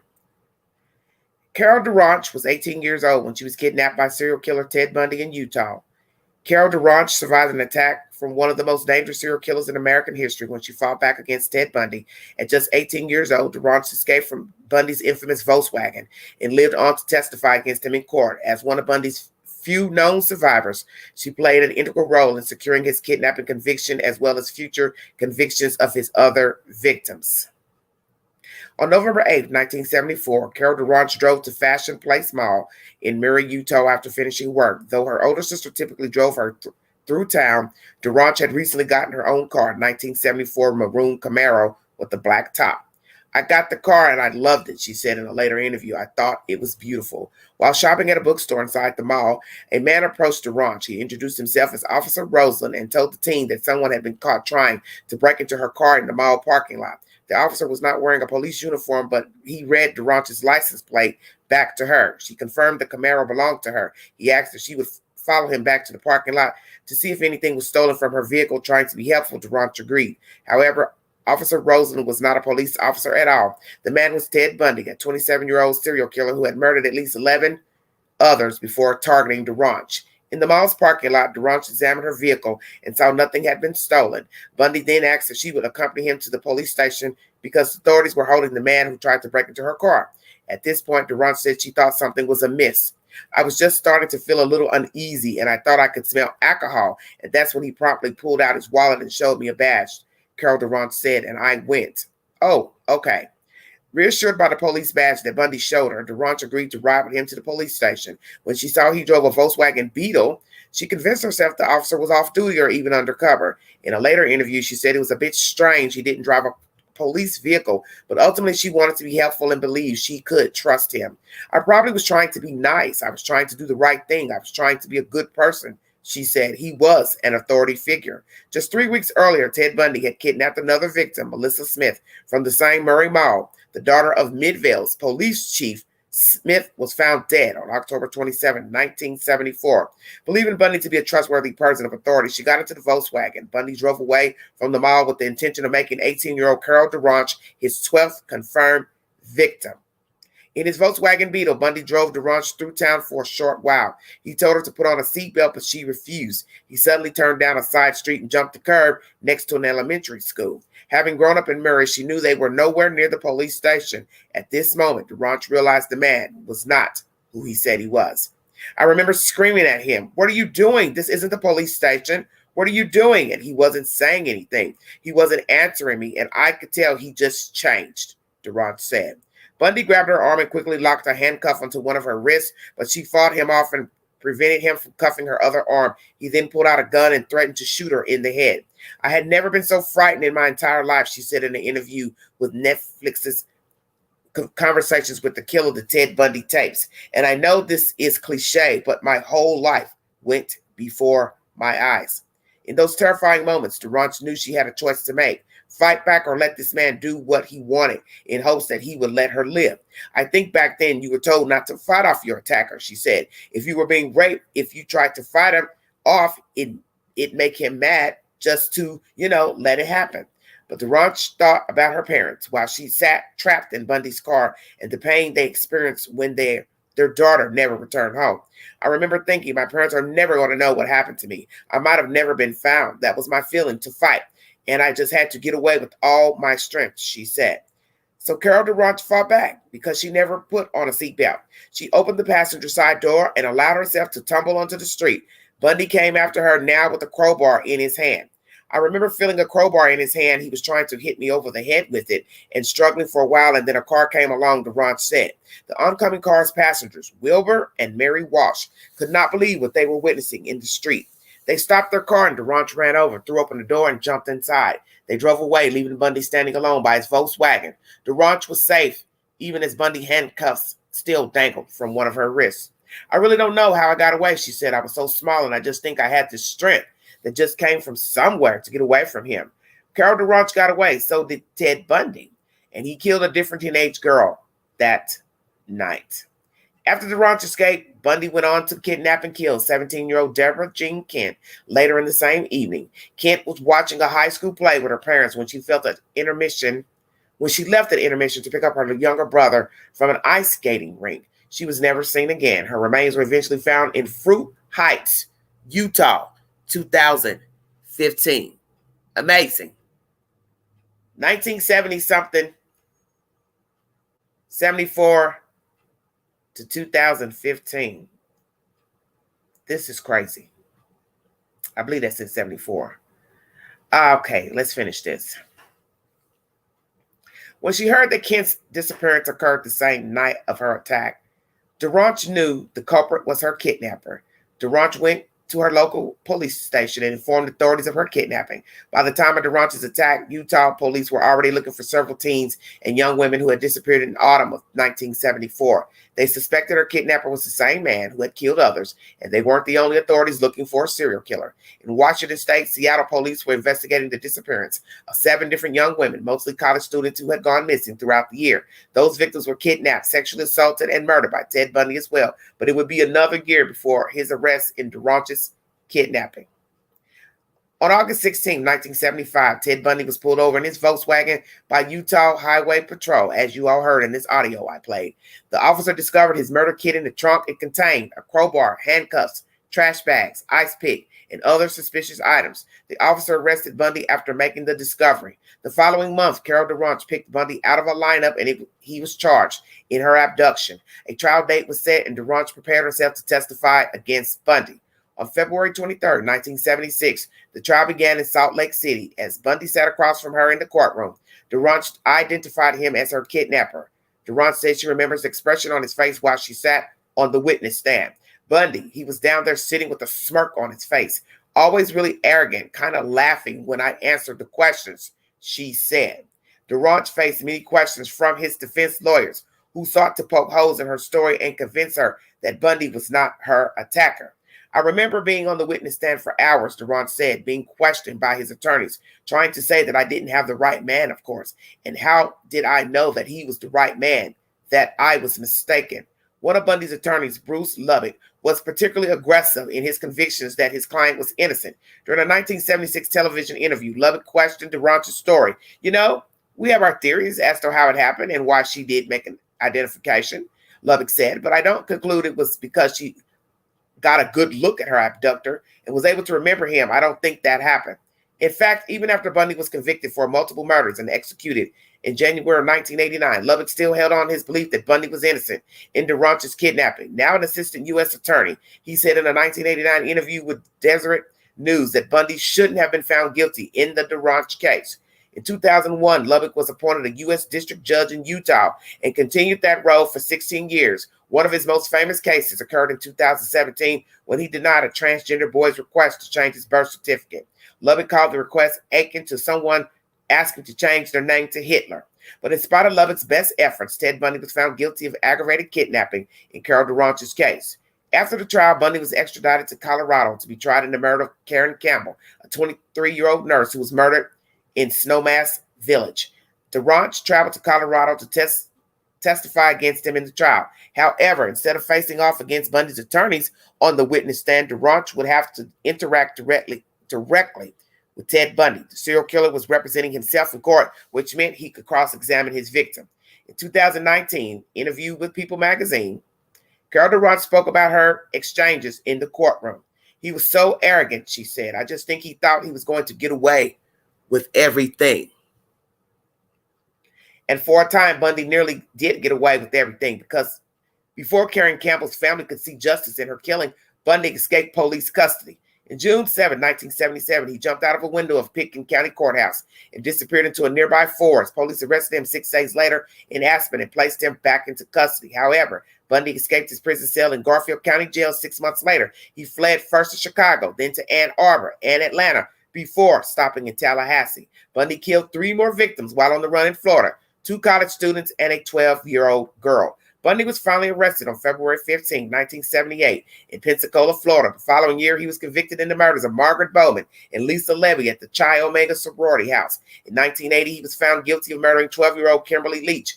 In all 3 of these murder convictions, he was sentenced to death by electrocution. While on death row, Ted Bundy confessed to killing 30 girls and young women from 1974 to 1978. Crime experts suspect his actual victim count to be much higher, as they believe they are many killings he refused to admit to committing. He was executed on January 24th, 1989 at the age of 42. Today, Carol DeRonch lives with her partner, Michael, near the same area. She was abducted in Utah. After surviving Bundy's kidnapping and attack, she said she learned how to detach herself from the experience and move forward with her life. After high school, she went to college and earned a degree in business management. Though hesitant at first, she agreed to participate in the Netflix series Conversations with a Killer, the Ted Bundy tapes, after her adult son convinced her to share her story again. When asked about interviewing for the series, DeRonch said, I realize that it is an important story to tell, and if someone can benefit in a positive way from it, then that's what I want. Carol DeRonch today remains active in the true crime space on social media. On her Facebook page, she shares articles about serial killers and their victims, including stories about Ted Bundy and her case against him. Blurredbylines.com is the source. Thank you for joining me.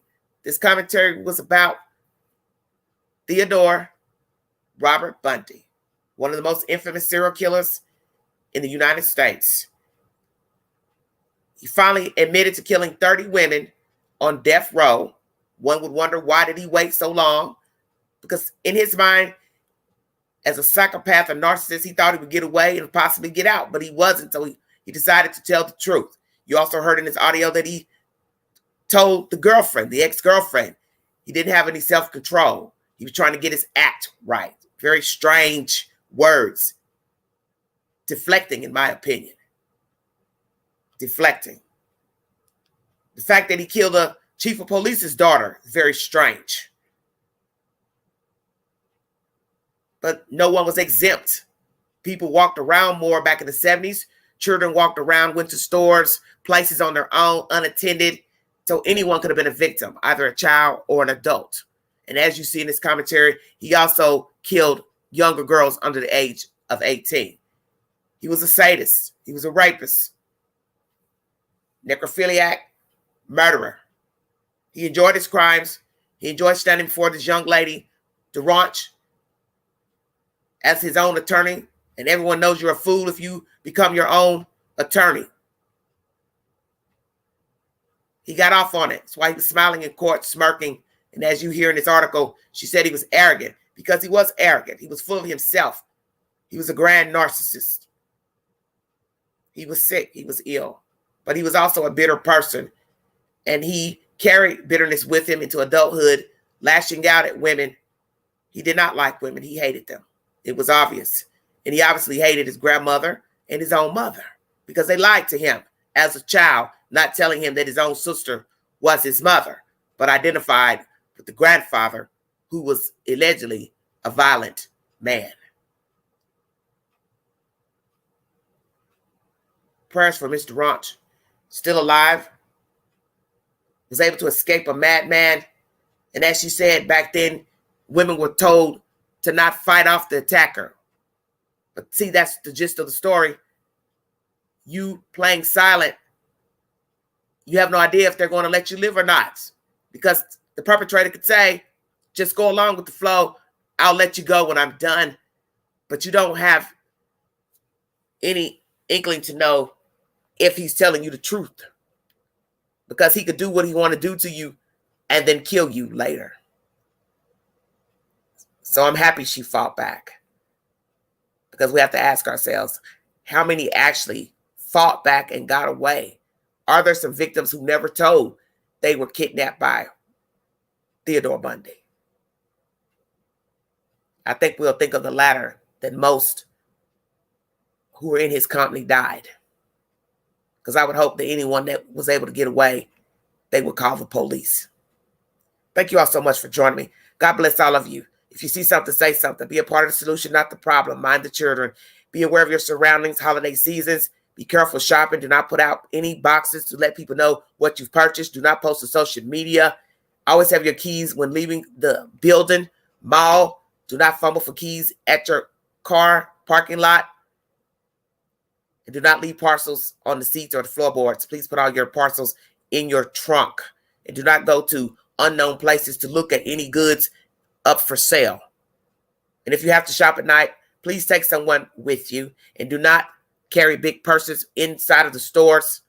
Carry a crossover bag under a sweater or duster. And be careful of people standing too close, trying to bump you. Carry a crossover bag underneath a sweater. That way you can see your handbag. Happy holidays to everybody in the viewing audience. I will be back on later tonight to talk about the Idaho 4. Do the police have a suspect or suspect in mind? What is the evidence left behind at the scene? Please check out my earlier video about this case from early this morning. Thank you all so much for joining me. Thank you all for listening to the content. This was Crime Vault, an extension of Everyday Shenanigans. Have a prosperous week, everybody. And please check out my community page for updates, breaking news, polls, and said information. Hello, Lee. Happy holidays, dear. Thank you all so much for joining me.